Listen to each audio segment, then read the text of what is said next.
let's get to work. Please, I got blueprints here. I'm very naked right now. I break up with you. I break up with you. That's why you're here. You remember my birthday. It's just the wrist. It's just all in the wrist, buddy. Hey, you're not a nobody. You're somebody. I'm Electro. You were my friend, and you betrayed me! My wish for you is to become hope. It's a force of nature. Like me. Up by the bed. What's going on, everyone? Welcome back to a brand new episode of Assembly Required, an MCU Retrospective, the show where we reassemble the MCU piece by piece, movie by movie, episode by episode. I am your host, Eduardo, and unfortunately, we are Robbie-less today as he is off gallivanting the northwestern part of the United States of America. But as he is gone, we have a wonderful host in his stead, and we've got the other two old heads here with us as well. Peach, we've got Chris, and we've got Bailey here. Bailey, welcome back. Hello. Hi, Bailey. Why'd you have to say old head? Am I a new head? Yeah. Happy birthday, Peaches. Wow, yeah. You're an old head now. Old. Yeah, these two screens are the 30 and up club, and we're the young club. Okay. Don't worry, Peaches. You're 30. I'm the and up. So. Yeah. And Eduardo, you're going to be in this club pretty soon. Literally so. in like a week and a half. Yeah, well, I'm not in the club yet. And So enjoy it while you can. Yeah. You'll be a geriatric millennial before too long. Oh man, this is going to be such a fantastic episode. I can already feel it because we're talking all about Amazing Spider-Man 2, and it's so. I don't think any of you are ready. We've joked about this episode for a long time. We talked about it because on the Spider Cut, we made a joke about how we never wanted to do this episode because we hated the movie so much. And some of our opinions today might surprise you. And that sounds like a clickbait article title, but it's true. It really is. It's kind of crazy. But first, let's talk about production and release. Chris, I'm going to hand it off to you. All right. So, did you want to talk about Patreon first? Hey, join the Patreon. You can support us at patreon.com/assemblyrequired. And if you have joined the Patreon and you want to chat with us all the time, like all the time, link your Discord. Go to the Patreon settings, link your Discord account to your Patreon account, and then you can, post Bollywood graphics interchange format pictures in the general page that say Happy Bollywood Birthday. Yeah. There you go. That's a little preview of the things that happen in our Discord. Hashtag exciting stuff. That's a true story. All right, I'm going to talk a little bit about the production and release of The Amazing Spider-Man 2. Development of the film began after the success of The Amazing Spider-Man, with Mark Webb returning to direct a screenplay by Alex Kurtzman, Roberto Orci, and Jeff Pinkner. Fun fact, Roberto Orci is a 9/11 truther. Moving on, Mark Webb was... Mark Webb was under contract with 20th Century Fox, but Fox agreed to allow Webb out of the contract to direct this film with no financial penalty if Sony promised to promote the upcoming X-Men Days of Future Past for free. So the mid-credit scene of Amazing Spider-Man 2, not on the version I watched, but back when I saw it in theaters, was a sneak peek of X-Men Days of Future Past. So that was weird and a little confusing. Especially I forgot about that. Yeah, isn't that weird? I was looking forward to that, and on the Blu-ray version that my roommate has, it didn't have either of the post-credit scenes we talked about in our last podcast. So I was bummed about that. I wanted to see it. I wanted to Shazam the song. Yeah, okay, so the Shazam thing, the credits, I think the thing that was in the Shazam is actually part of the credits now, and the Shazam thing just made them a little bit more clear That makes because sense. they're like weird schematics, whereas they're actual 3D models if you do the Shazam thing. And I think they showed a couple things that were not in the credits as well. Because I was able to find that on YouTube, the Shazam version.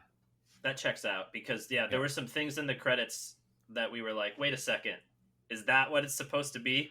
Yeah, I remember being able to like rotate them and stuff. Yeah, I think like the camera moved. I don't remember if it was. It might have been interactive. I don't even remember. What a weird thing. I saw someone commenting on it saying that it's like Sony said, "All right, Fox, we're going to promote your movie. We promise," and then telling everyone, "Hey, get out your phones now." Get out your Sony phones now. Yeah. I like how everyone in this movie uses a Vio, by the way. Dude, I was gonna say it if someone didn't. Like, this movie is more of an advertisement for a Vio than anything else. It really is.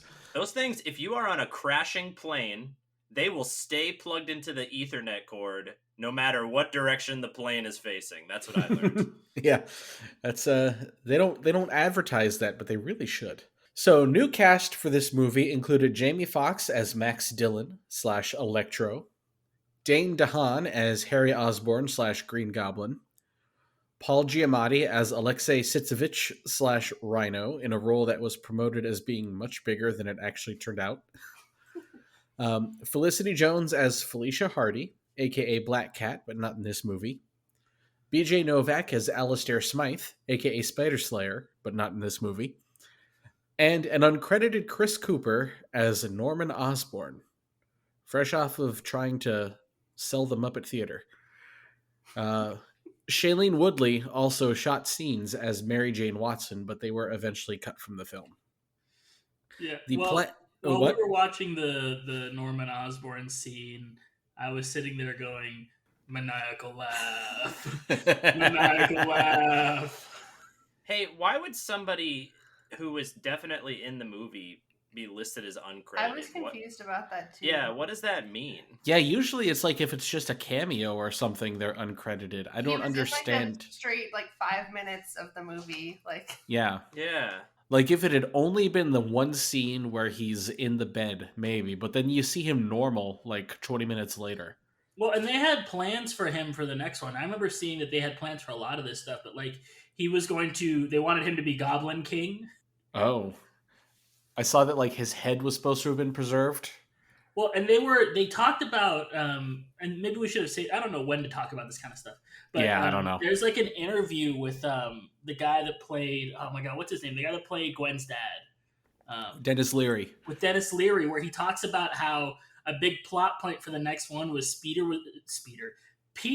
was going to find a way to regenerate people that had died. So Gwen and him would have come back to life using Peter's DNA.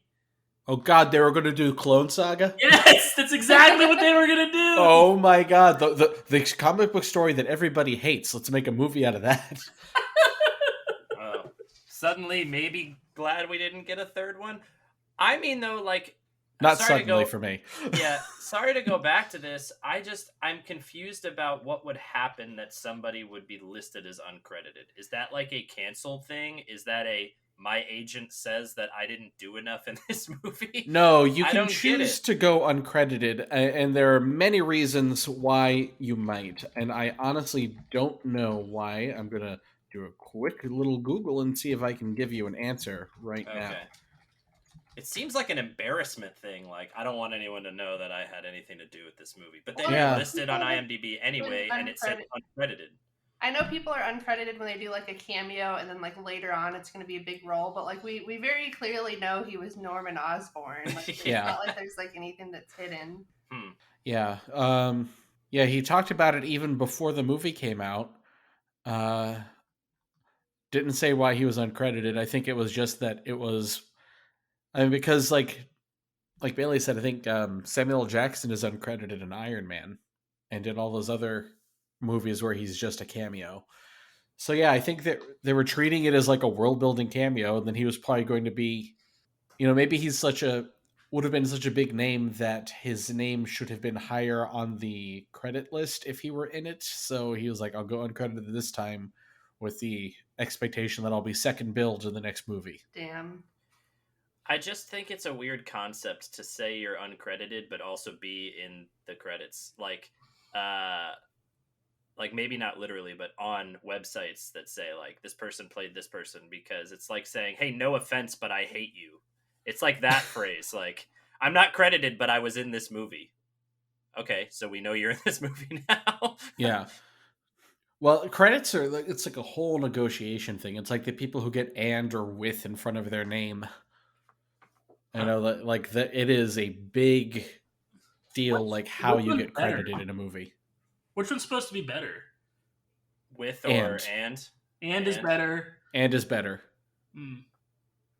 Because they always do the withs. There's like all the names and then with so-and-so and so-and-so. So and is like, that's the tops. Especially if you get and so-and-so as character. I want to be a part of the survey team that decides which of those words makes people more excited about. Yeah, how did they decide this?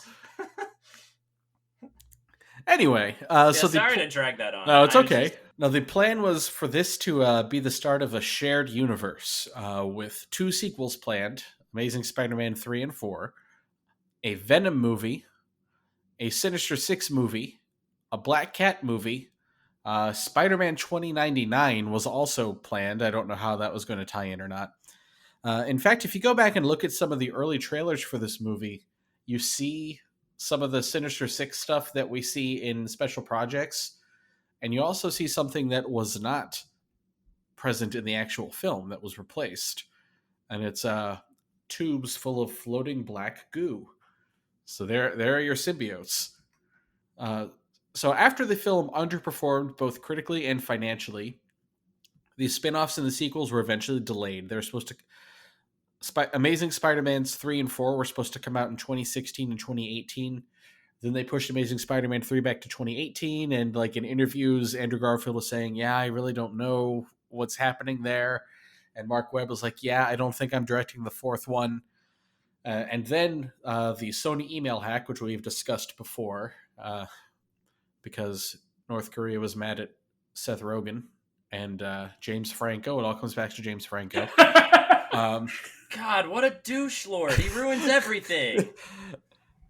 Again, I have trouble saying that anything was ruined when we got Marvel Studios Spider-Man out of all of this, but the Sony email hack also revealed that Sony had reached out to Sam Raimi about developing a new Spider-Man trilogy, as well as that they had held discussions with Marvel Studios about possibly coming to an agreement to share the character to feature him in Captain America Civil War. And those talks initially ended with no agreement because Marvel balked at the terms. They did not like what Sony was demanding. Then, in early 2015, Marvel Studios and Sony announced a new partnership, and the Amazing Spider-Man franchise was no more, and was rebooted once again in Captain America Civil War. So yeah, what a tangled web we weave of the Amazing Spider-Man franchise. I know it underperformed financially, but it also didn't do a bad job. Didn't it make like $700 million? Which I guess is about on par with like Spider-Man 3, and I guess sequels just do worse generally. But like, it's weird that like the critic reviews were what had a factor in them canceling it, because now critics for the most part seem to like the MCU movies, but I think before it was just kind of accepted that like these movies are for a different audience than for critics. Critics, and I think critics for a long time were like, they kind of like stuck their nose up at movies like this. They were a little bit more like, oh, it's one of these. And it wasn't, and I think they had started, this is around when they were starting to kind of come around and realize that like superhero movies were going to be like a thing, but I still think a lot of them were still in oh no, it's another one of these movies. It's not one of my movies. Well, again, this is at a point now, this is in a 2 years post-Avengers world, so they're chasing Marvel in every way. Sure. And Avengers, and if you go back to the original Iron Man as well, were both very well received critically, in addition to, being big hits. Dark Knight, you look at the Nolan Batman movies, critics talked about them And even going back further, I think I mentioned this on the Amazing Spider-Man 2 episode, but that movie, Roger Ebert gave Spider-Man 2 4 stars. That's and that one was pretty well. No, the other Spider-Man 2. Oh, okay. The Alpha Molina one. The regular Spider-Man. Yeah. Yeah. The not Amazing Spider-Man. Yeah, so even Sony's previous Spider-Man movies had critical success to some extent. So the fact that this one just kind of deflated a lot of interest in the franchise, it just became more and more clear that what people really wanted was to see Spider-Man with the other superheroes. And I think that I think the hack itself probably put Sony in a weaker bargaining position, because when it leaked that they had talked to Marvel, everyone was like, yes, we want that. So I think Sony kind of had to go back with their tail between their legs a little bit and be like, hey, Kevin, wanna talk about that again? I wish they would have taken those critic notes for Venom, though, because Venom we don't need a Venom 2. We really didn't need a Venom 1 either, but I think that did terrible, like, critically.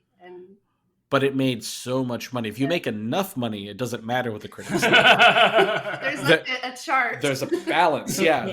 If you are critically super successful but don't make a lot of money, you might continue on for the prestige. If the critics are down here but everyone went to go see the movie, you're going to say, well, what do critics know? Yeah. But if you're somewhere in the middle, that's when it becomes hard. How do you justify as a business mogul, what to do? And now we're getting 2 Venom, 2 Furious. Thanks a lot, people. But again, if you look, they're going with a different creative team for that. You've got Andy Serkis directing that one, which is just such an interesting choice that every once in a while I remember is happening. I'm like, oh yeah. So you feel like, are they trying to take it in a different direction and right the ship? And we still don't even know what Sony and Marvel's future plans are. It's Somebody said something in the air recently. Right now. We just heard something recently about how it was the president of Sony, I think, that said that there are plans to connect the MCU Spider-Man to the Sony universe. Yeah, and he was saying it in really weird, vague terms, and you never know, like, with the executives, like, how hands-on are they, but that's something that they want. It's been teased in the Morbius trailer, and I just don't understand. Maybe someday we'll understand. Maybe after we see No Way Home, it will make sense, and hopefully it makes sense in a way that's not the end of the movie is, oh, we're all going to our own universe now, bye. Right. I hope you guys do a Venom episode. I hope not. No, you don't. You hoped that you didn't do an Amazing Spider-Man 2 episode. Yeah, maybe I'd like Venom more. No, I wouldn't. I don't know if I would. I still haven't seen Venom. We rented it from Netflix, like DVD Netflix. Oh, yeah. It had a free trial, and then I forgot to send it back, so they charged us the $20. No! So, I remember finding that when I was helping y'all move. So if you want to borrow it, let me know, because I want to get my money's worth of this $20 Venom DVD. I don't know. I was confident that we would come back to this movie and hate it. I could be wrong about Venom, but that was like more recently than Amazing Spider-Man 2 was, and I feel like my memory isn't that bad. Yeah. All right. We're about to start talking about Amazing Spider-Man 2, but before we do that, Bailey, you have a bone to pick with these guys over the episode they did last week. I don't even... So while I was listening, I was like making a list of things I wanted to respond to, and then I was trying to narrow it down and pick my like top 3 points, but then it just got carried away. But I really like Amazing Spider-Man 1, so I'll just generally say that you guys are haters. I gave it a 7, damn it. Nice and diplomatic, Bailey. Give them a point they can't actually argue back with. Nice. Well, I also don't want to get like nitpicky and rehash Amazing Spider-Man 1 and be like, well, I disagree with this specific point. Like, we'll just move forward. We don't have to be in the past. No, I'll be in the past. A few things. One, and this is going to come as no surprise to anyone, love the basketball scene. I think it's hilarious. 2, you guys didn't talk about the actual worst part of that movie, and it's a little bit in this next movie too. And that is the very, very weird New York accent that Andrew Garfield gets during certain times of being Spider-Man. It's so much worse in this movie. Yeah. I was so distracted by it. I noticed it in When this he's movie talking to after you Harry said out that. by the river. Yes! He's like, oh, I just like to go out, just like at the New York. And it's all in the wrist when I throw my rocks.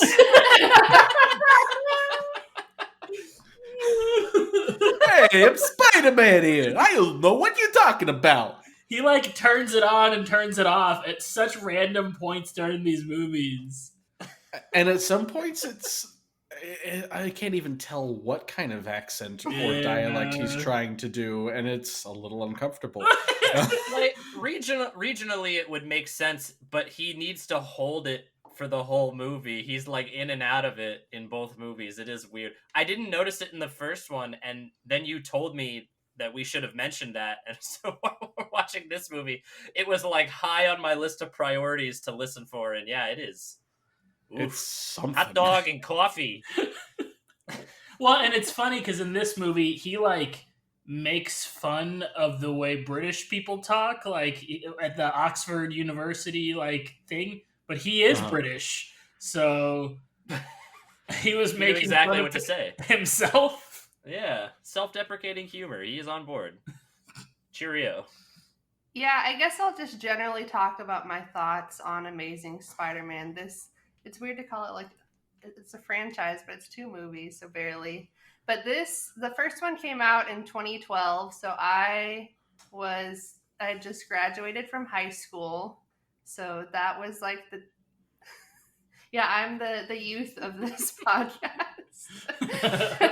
I had just graduated from high school, so these were like the Spider-Man movies of my teenage years, whereas like the previous Spider-Man movies, like Robbie and Chris had talked about, were like the Spider-Man movies of their teenage years. And I saw the Sam Raimi ones like growing up, obviously, and I liked them as a child, and then revisited them, and I didn't think they aged well at all. But then you guys really liked them for the most part. Maybe this movie doesn't age super well, and maybe it will continue to not age well, but I have a really like nostalgic place for it. I think it's good. I was the Twilight audience, but I was not captured by the movies. I separately really liked them, and they were just like the popular movies that like everyone in high school like went to see, because like in high school you just like see like every movie that's out. So, and the like in high school you don't have taste. Yeah, I don't know if that's what I'm like actually getting at. But like everyone I knew for the most part like thought that they were really great movies. Amazing Spider-Man 1 is like the first superhero movie that like inspired me to go home and do like research into the comics and like learn about like the Sinister Six. And then like I remember when the trailer came out, I like looked for all the like the clues and the Easter eggs. And that is not something that I had experienced with the MCU up to this point, even though at this point we had gotten up to the Avengers. Like I really liked the Avengers, but I didn't like go home and was like, oh, I want to learn more about the Avengers. I was like, that's that. I think I went home and like looked at like the closest place to get shawarma. It was very surface level for me. So yeah, I started to get invested in superhero movies with Amazing Spider-Man 1 and 2. So maybe I'm biased, probably a lot, but I really liked them. I also don't have a problem with Andrew Garfield's Peter Parker in the first one. I know everyone hated him and thought he was really douchey, but I don't know. That's kind of just how high schoolers act. I didn't think he did anything that was too outlandish or too out of pocket. That's how I remember high schoolers being for the most part.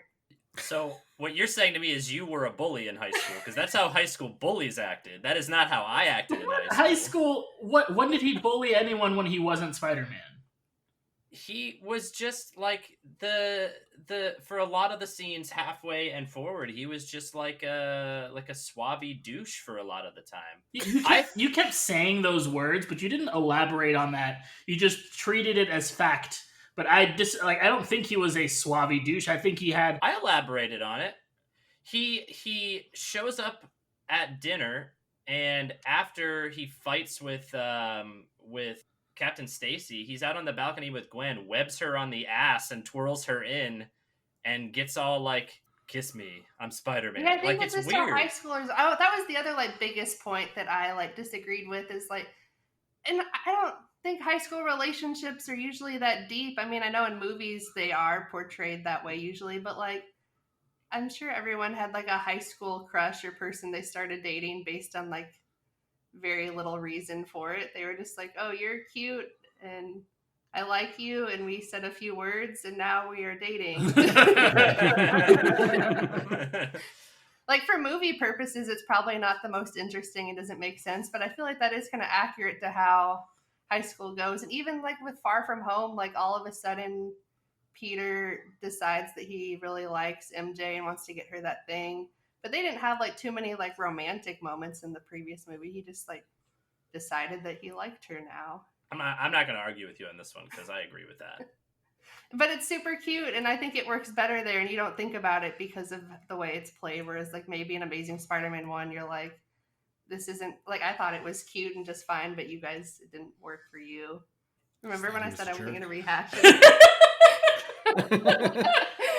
Also, I feel like the strongest audience member that you would be talking to right now is, as Eduardo said, gallivanting along the Northwest right now. Northwest. So I don't feel like... the Atlantic Northwest. Well, the Atlantic. I'm remember sorry. what region he was in. He's in Europe right now.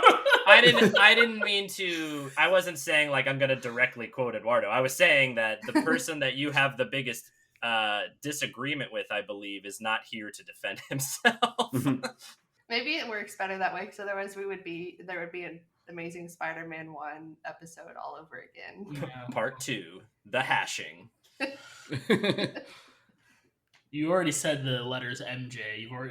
It would have already been taken down way longer paths. Except he said in one of the Sam Raimi episodes that he doesn't have a problem with the MCU MJ. He kind of likes her. And that was wild. I almost sent in a whole email about that.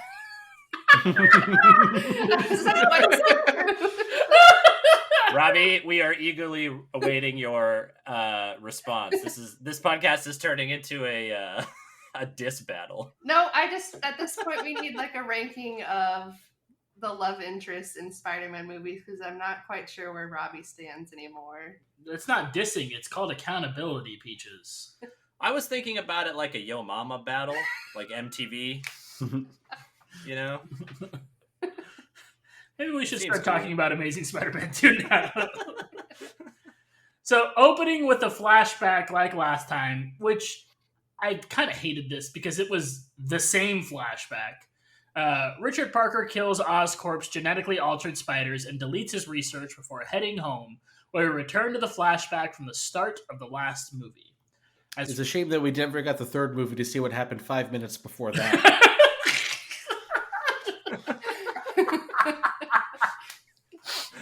You actually just keep going further and further back.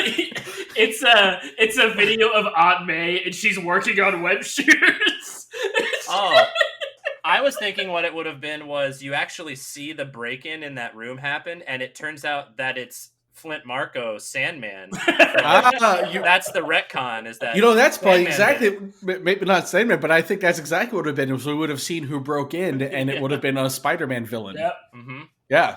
Maybe that mysterious cloaked Vulture and hat guy. Yeah. Mr. Fears. As Richard and his wife Mary escape from Oscorp in a jet, an assassin kills the pilot and shoots Mary before Richard is able to subdue him. After a struggle and Mary's death, Richard is able to upload something called Roosevelt on his laptop before the plane crashes. I don't think this is a strong start to the movie, because in hindsight, you could have cut this entire scene from the movie, and the movie would have been exactly the same. Mm-hmm. Yeah, it only weirdly sets up like one payoff for Peter later in the movie when he learns his parents weren't completely dicks. Like, but like, why did this need to happen for that to still be paid off? I don't know how else he would have found the recording. I mean, I guess he would have found the recording the exact same way.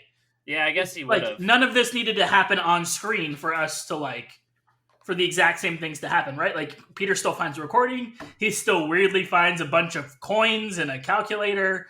All of those things still happen. He still finds his dad's recording, blah, blah, blah. But we don't get this weird James Bond secret agent Dude, married. It was...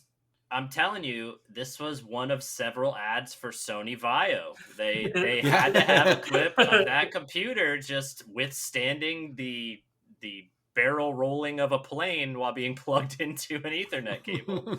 Look at how strong this connection is, man. Buy one of these computers, please. This episode sponsored by Sony Vaio. In the modern day, Spider-Man swings through Manhattan to stop a police chase where Russian mobster Alexei Saitovich and his gang are stealing dangerous plutonium. I can't say that, man.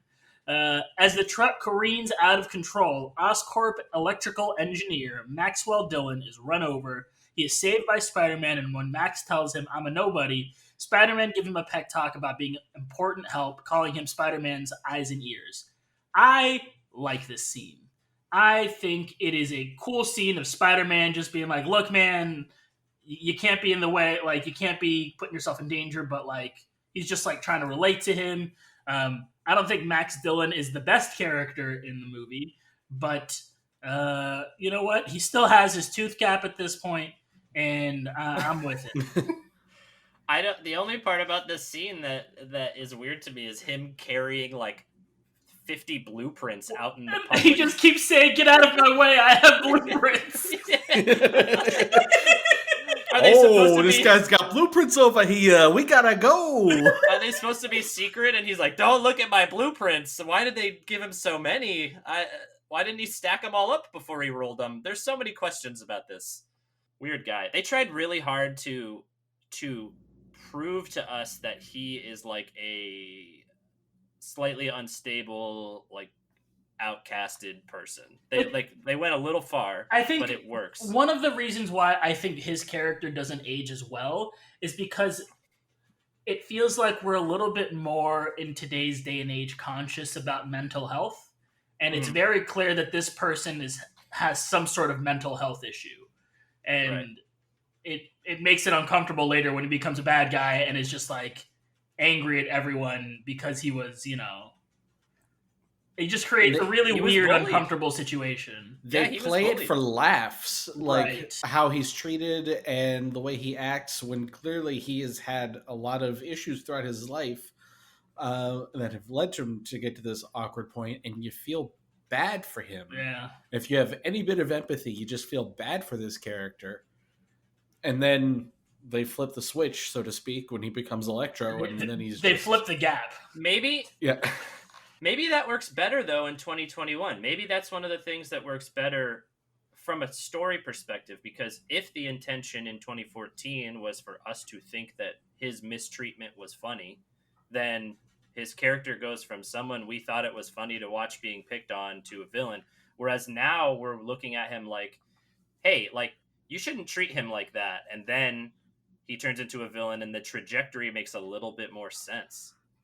Yeah, the problem is that once he becomes sense? A villain, there's no depth to it. Right. No, that's a different story. But yeah, I think maybe it plays out better because we're not looking at him and going, haha, that's funny. We're going, dude, you shouldn't treat that guy like that. Mm-hmm. Like, be nice to this man. Yeah, it's a really tough villain origin story. Like, it's just really uncomfortable to watch. And it really, we'll get into this, but the only reason why he, became a villain is just, his circumstances, basically.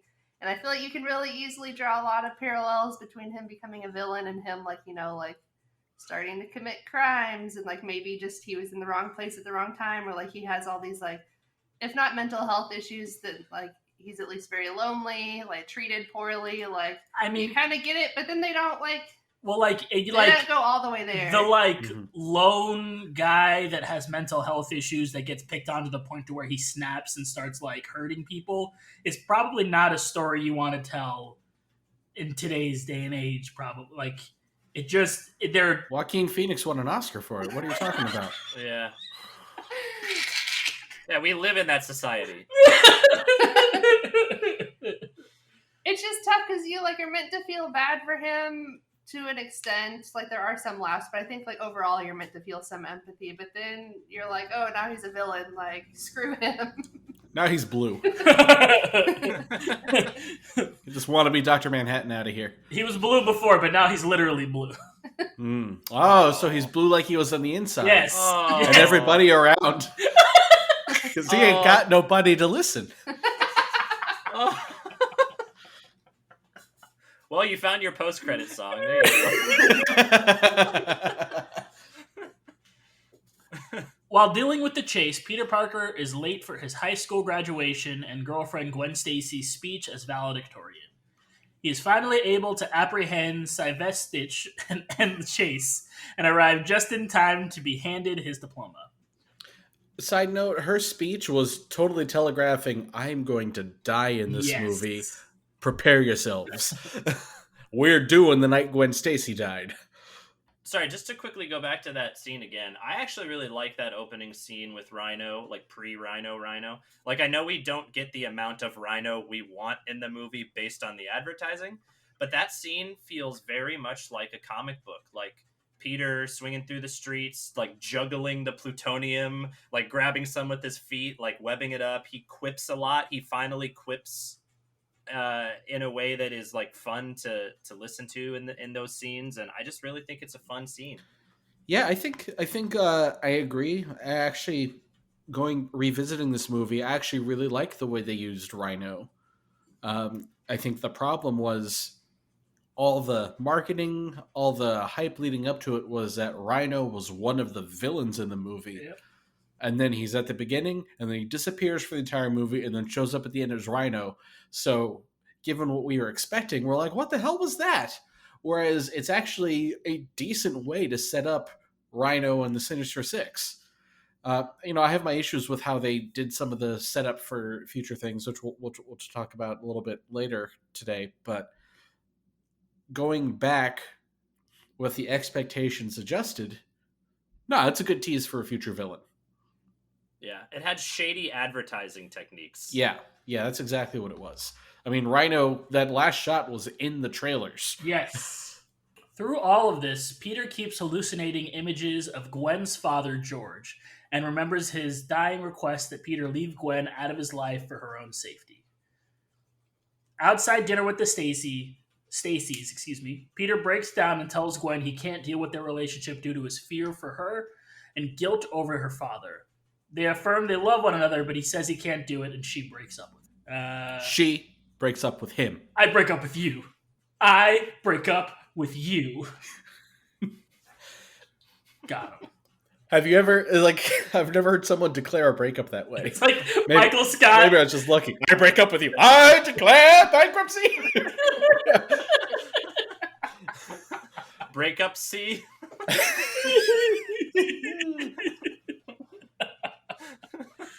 I will say, even here, I was watching this scene, and I was like, man, these guys. I don't know if you're going to agree with me, Chris, or if not. These guys are way better actors than Kirsten Dunst and Tobey Maguire.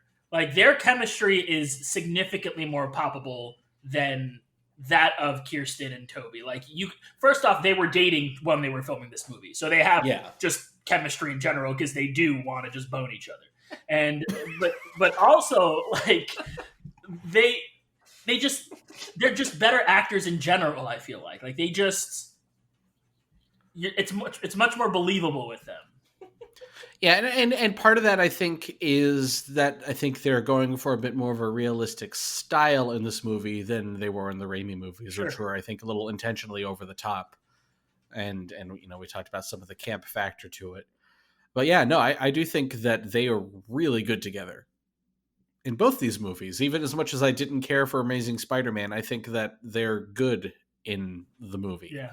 And I think that they do have good chemistry in this. It was like, I enjoy watching them together, but not in a creepy way. Well, I think they're a little better in this movie than they were in Amazing Spider-Man 1. Specifically, Andrew Garfield is a little better because he actually says words in this one. Whereas in Amazing Spider-Man 1, he did a lot of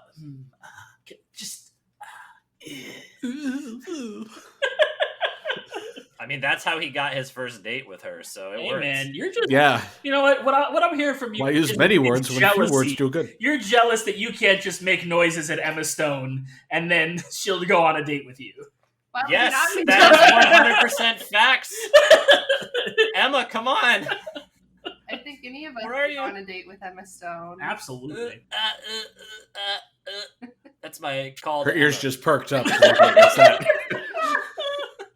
Radio interviews discussing New Yorkers' mixed reception of Spider-Man play over a montage of the friendly neighborhood hero helping people and fighting crime around the city. What I think, and Angela had talked about this on your last episode, that people talk about how he's such a great Spider-Man, but he's not a great Peter, and vice versa, and she said she disagreed. I think this scene is one of the scenes people remember when they talk about him being a great Spider-Man, because this is a great Spider-Man scene. Yeah, I really enjoyed this montage. No, go ahead. I agree, and I think she said this in the group chat because she was kind of watching while I was watching, and she's like, "Okay, this is why everyone remembers him as a good Spider-Man." Absolutely. We're remembering this movie, And it feels like, because I listened to your guys' episode, and then I watched this pretty closely afterward, and it feels like they were listening to the episode, and they were like, "All right, now we need to do everything that these guys said. We need to fix." And Yes. almost everything you guys said, they directly addressed in this movie. They really did. It's like we must have nailed the critical reception of things wrong at the time and just not known it. Mm-hmm. Like, because it feels like you just said, like they time traveled. They're like, I wonder what Assembly Required has to say. And they went back and then made Spider-Man 2. Like, all right, let's make Peter this way. Let's fix this thing. Let's do this. And they time works traveled, out. listened to what we had to say, and said, "Shame about those hacks. Let's not warn them though." Dang. Like, one thing that I really enjoyed in this movie is the score. I think the score is much improved over the first one.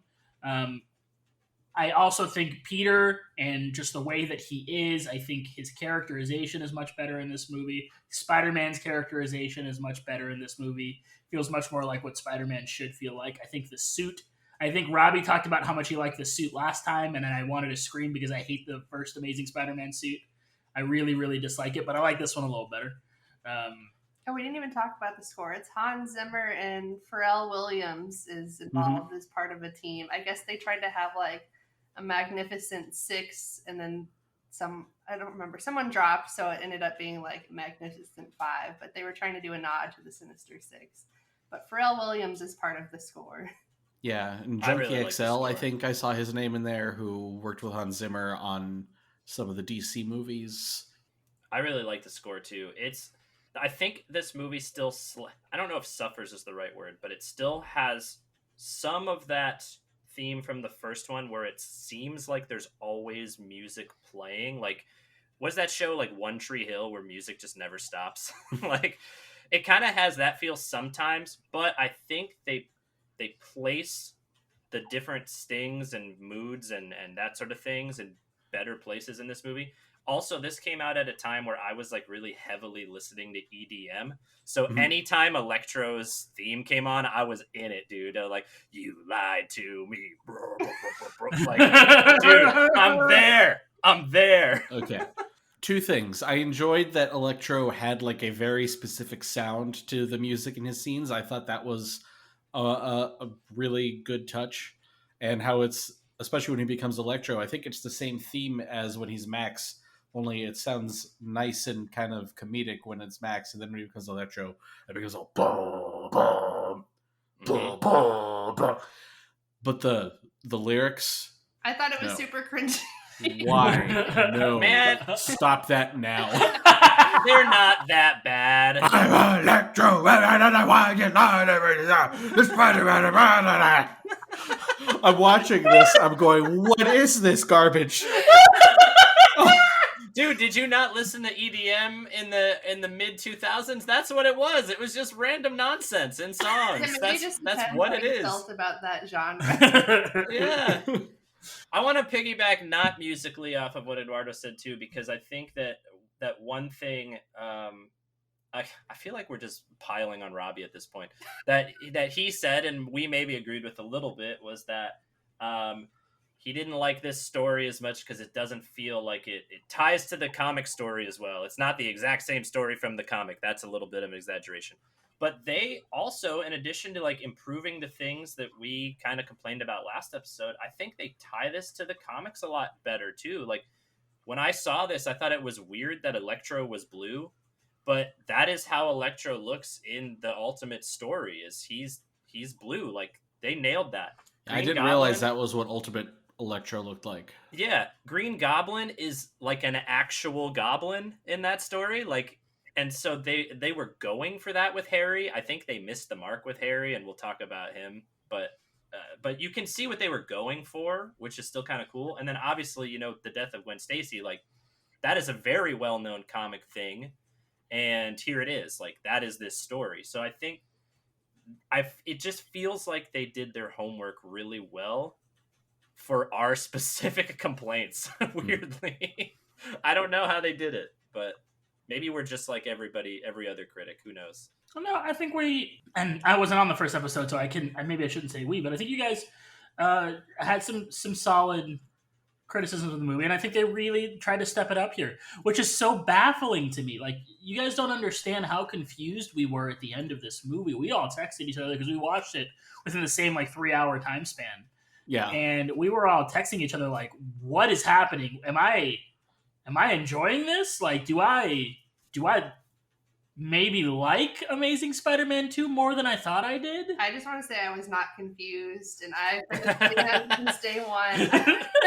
I'm starting to think, just like that's the scene that we're paused on right now, that we remember the things we liked about this movie and applied them to the first movie. And in our brain, in our history of what we saw, we're like, yeah, Amazing Spider-Man 1 had all of the great stuff, and Amazing Spider-Man 2 had all of the crappy stuff, when really it was like probably reversed, or at least distributed differently. What I think is, I think this movie had all of the best stuff and most of the worst stuff. Like, I think it has all of it wrapped up in one. Like, I think it has really great Spider-Man, some really awful villains, and it's a swimming pool. And the problem is, a lot of that bad stuff happens right at the end of the movie. Like, at the very end, you're just shown Green Goblin. You're not getting Rhino. You're getting all this different stuff happening all at the end of the movie. And then when you're leaving the theater, you're going, what the hell was that? And you forget about all that stuff you watched beforehand. It's like, Peaches, I'm sorry. It's like Rogue One. It's like how you watch the mediocre movie that is Rogue One, and at the very end, you see the Darth Vader scene, and then you get convinced that it's actually a good movie. I won't accept that criticism. But what you just said is a common theme amongst the amazing movies, because that's how the first one ends. You're wrapping it up, you're thinking the movie is going to be fine, and then Andrew Garfield is like, I'm gonna break this promise, baby. Mm-hmm. It totally changes your mood. Here's the biggest problem with that whole thing is, like, they could have just saved that, because they break up at the very beginning of this movie. Why? That's what I was saying. That's what I was saying. Yeah, they were gonna do that anyway. Why taint the end of the movie by changing the mood? And like, if this movie was gonna be a whole will they won't they, why didn't they just stay broken up? Yeah, they could have stayed broken up, and they could have had the exact same thing of them trying to figure out how to be friends and struggling with it.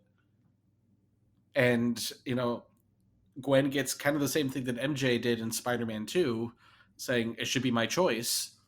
Which, again, give that character some agency, and it's great. Yeah, I went back, and I sent this to y'all in the group chat, but I went back and found my initial reactions on Twitter to seeing Amazing Spider-Man 2, and it was, and I quote, Amazing Spider-Man 2 was better than I thought it was going to be, but the series still doesn't quite do it for me. There's something off about it. And revisit, I think that over the years, we've heard so much about how bad Amazing Spider-Man 2 is, that I think that kind of crept into my brain that, oh yeah, Amazing Spider-Man 2 just must have been awful. It killed the franchise. It must have been bad, because I had no intention of ever going back and watching it again. I remembered that the thing I hated the most from either movie was the end of the first one.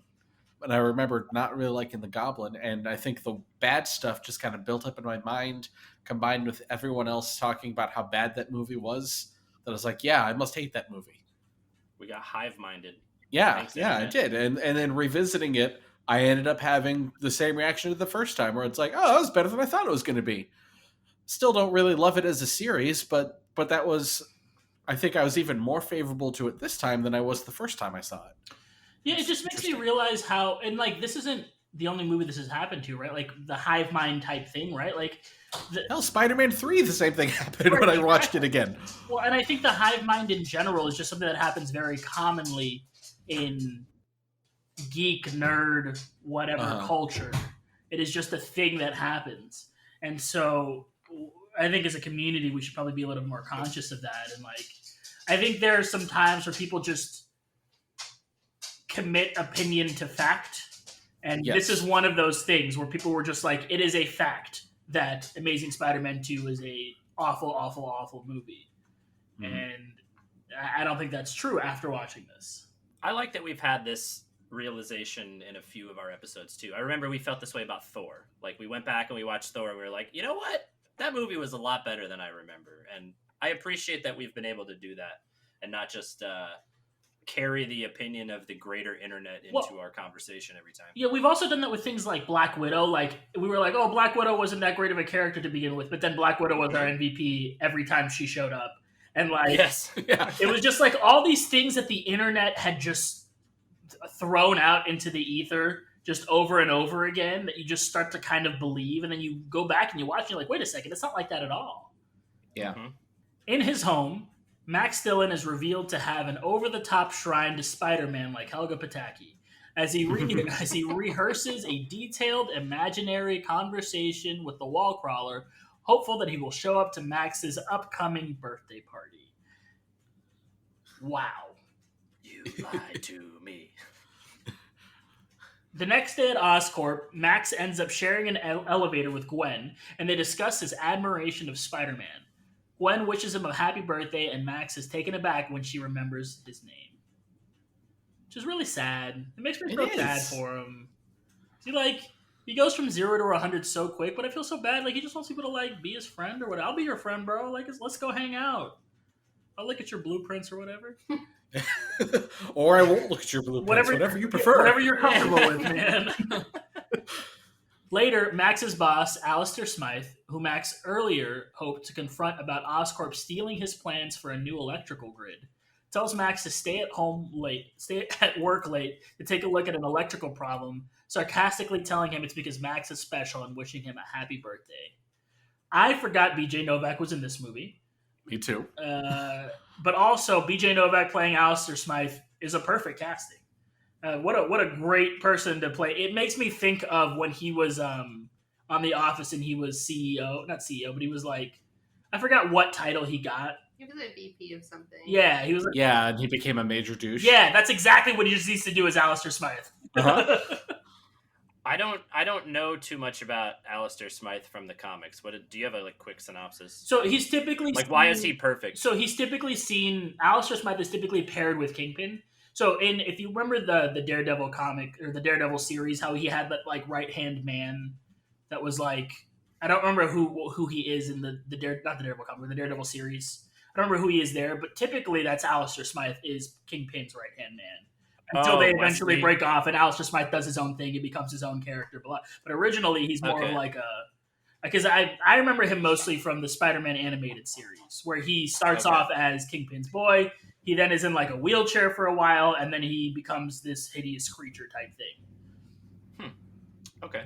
Sorry, I'm not a comic guy. I'm a TV show guy, so what you're going to get from me is TV show knowledge. Robbie's not here, so I'm all we've got. Yeah.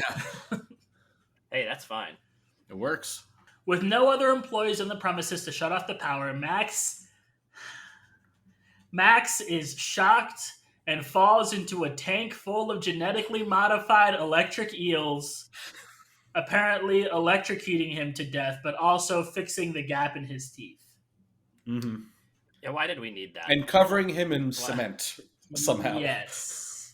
I thought that was like a calcifying thing. Okay, that works. Yeah, like the electricity calcified him somehow, but I don't understand the gap.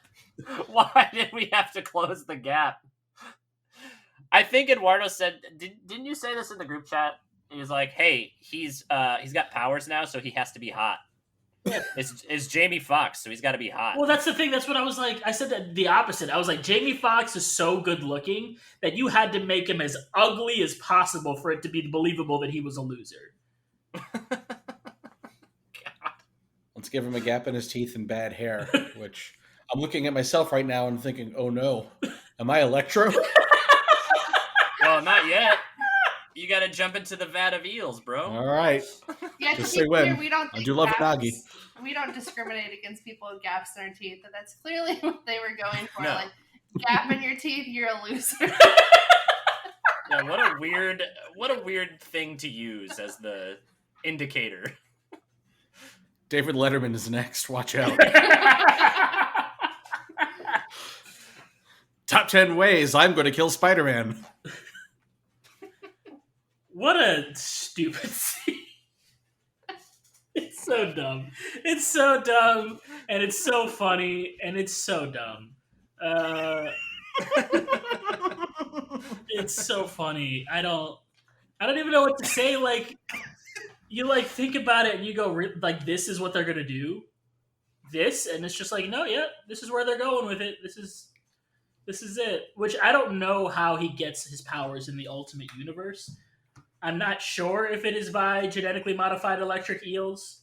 I was just going to ask. I like to think it's not, but you never know. I'm looking it up. While you're looking that up, at the family mansion, we see Harry Osborn visiting his dying father, Norman, acting like he's been in these movies the whole time, even though he just showed up. The two fight over Norman's distance in Harry's childhood, and Norman insinuates the illness, killing him is genetic and will be passed on to Harry. Norman gives Harry a data drive with his life's work, telling him he may be able to succeed where Norman failed and find a way to stay alive. Is he insinuated? I thought he literally said it's genetic. You're gonna die also. Yeah, he doesn't. You're correct. Yeah, he doesn't insinuate it. He literally is like insinuates it by saying you will die. These villains are really good at just being on the nose. Like Peter Parker, I am the lizard. Yeah, that's why it was Sincerely, XOXO, Dr. Kurt Connors. Also, real quick, Wikipedia is not very specific. It just says that Justin Hammer experimented on Max Dillon, and then he got the power to control electricity. Oh, Classic. I would have liked to see Justin Hammer show up for that. Same. Yeah. Oh man. My only question is, what does Norman say? Oh, he calls it retroviral hyperplasia, and I would like to know why one of his symptoms is he has claws on his hands. It's the Norman family curse. Obviously, we needed that to... I don't know, man. Everything about the Osborns in this movie is stupid. They wanted to call it Goblinus Becomingus, but they didn't think anyone would latch on to that. Then in the next scene, Norman Osborn is dead, making Harry the new CEO of Oscorp. That's how the line of succession works. Harry sits in on an Oscorp board meeting discussing how Oscorp is under increasing scrutiny due to the lizard's attack in the previous film. I kind of like this because they talk about how he's like, so his plan was literally just to turn everyone into lizards. Like that was his master plan. As a result, all animal hybrid research has been destroyed. All right, well, that's a little far. Harry meets his father's assistant, Felicia, and tells the rest of the board that they work for her since she works for him. Hi, Felicia. Speaking of Rogue One. Mm-hmm. Harry asks to see every research file on the list of canceled projects and is then informed that Peter Parker is here to see him. Downstairs, Harry reunited with his old friend Peter. And that's where he finished the sentence. Peter mentions that Harry was there for him when his parents died and wants to be there for Harry in the same way. After an initially awkward reunion after so many years apart, Harry begins to come out of his shell and he and Peter spend the afternoon together. I thought that was a fun little scene I where they're hate- joking no. about like Harry's butler and how he works the comb. I thought that was fun too. I just don't like. How was it, Dane DeHaan? Dane Yeah. DeHaan. I just don't like him. I mean, you get into this later, right? Yes. Okay, I'll save my thoughts on it. I mean, they're I think in this interaction they have nice pockets of non-awkwardness, but I think the pockets are surrounded by weird acting. Well, here's the. Attack of I the think it's Clones. an editing thing, so it feels like some of the reactions and some of the conversations weren't shot during this at the same time, and they were. It's like a common practice, right? Like you run the lines a few times, you find the ones that fit best.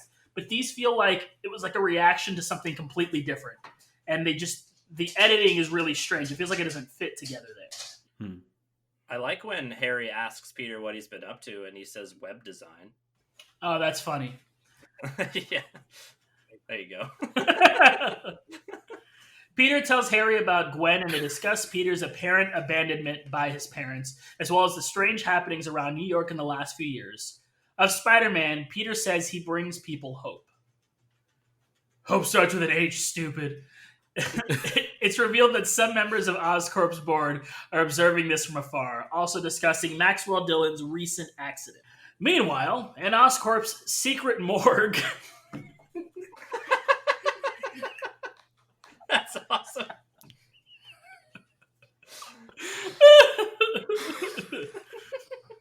A totally normal thing for a biotech company to have.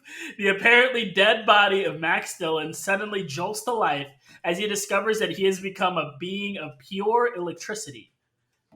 Gwen asks Peter to meet her, and they attempt to set ground rules for maintaining a friendship. Gwen reveals that she is a finalist for a scholarship to Oxford and may be moving to England. Now, Peach, you get a really cute scene with Gwen and Peter here where they're talking about how they can't do things. You can tell that they still want to be together. There's a lot of chemistry there.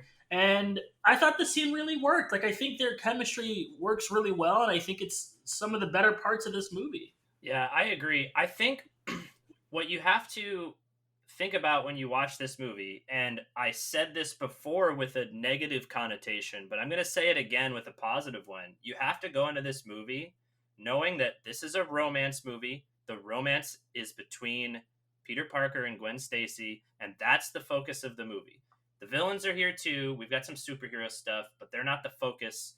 They're not as great as our main cast here, but that's okay because this is a romance movie. And I think what I've come to the conclusion of is I think this movie works better in 2021 than it did in 2014. And this is why. We have talked about how, romance movie, we don't care. We want superhero content. In 2014, we want more superhero content. The superhero movies are finally starting to be good compared to those of the past. And we just want Spider-Man slinging webs and beating bad guys and doing cool action stuff. And we get a romance movie. And that's not what we wanted in 2014. But where we're at right now, we've talked about on this podcast several times, the MCU is not a specific genre. The MCU as a whole has drama. It has loss, grieving. It has all kinds of categories of movie. I mean, WandaVision ends up being an entire series about somebody dealing with their grief and processing it. And that's the core concept of the show. We see an Endgame. Endgame is an action movie, but for Thor, the main point of Thor in that movie is battling his depression and learning that his depression doesn't make him not worthy. And so there's all kinds of subtopics that we go into in these superhero movies. And if you go back to this movie now and you think of it from that perspective, coupled with the fact that we know that this story does not have any bearing on whatever the overall story of the MCU is, I think it just works. We can watch a movie that isn't an action-only superhero movie and enjoy it. It feels a lot like, and one of y'all put this in the group chat, and I was like, no, don't say this. I want to say it on the podcast. It feels very much like Marty McFly going to the Enchantment Under the Sea dance, and he picks up the guitar to cover, and he shreds on the guitar, and the whole audience just stops, and they're like flabbergasted, and he says, maybe y'all aren't ready for that yet, but your kids are gonna love it. And I feel like that's what happened with this movie. Is it was just before its time. It was trying to set up a universe at a time when people weren't as bought into action or superhero movies, but they weren't as bought into veering genres of superhero movies. And so going back, I just think that it works now, and I like this movie a lot, and I was just blown away by it. Was one of those things. And listener, I hope that you have not hive-minded with the internet and decided you're going to hate this, and you were ready to hear us bash this movie for 2 hours, because I started that way too. And as I'm watching this movie, as Eduardo mentioned earlier, I'm just firing off stuff in the group chat like, wait a second, when am I going to start disliking this? Do I actually enjoy this movie? I am thinking about this movie post watching it like for hours on this rewatch. I please give it a chance again with neutral glasses, whatever it might be. Go back and think of it as its own thing, a superhero story in a universe where there's no consequences for the future. And yes, all of that being said, as far as a romance movie goes, Andrew Garfield and Emma Stone have amazing chemistry in this movie. Every interaction they have, like this scene that we paused on, feels very sincere. And I think as a result of how well their chemistry works, the ending, which may or may not have been necessary, but you're more devastated by it because you saw how well these characters worked together. And I think it's compelling. So I think now in 2021, the focus of this movie hits the mark for me. And I just want to apologize for my former behavior of talking shit on this movie for so long, because I don't think it was warranted. Maybe at the time, but I have changed my tune now. That's what I have to say about it. Give this movie a chance. Don't believe what you hear on the internet or remember from 2014. But if you believe anything you hear on the internet, believe us. Yeah, we're on the internet. Believe us. No, but don't just listen to what I say either. Like, go back and watch it. Yeah, I think people should go back and give this movie a second chance.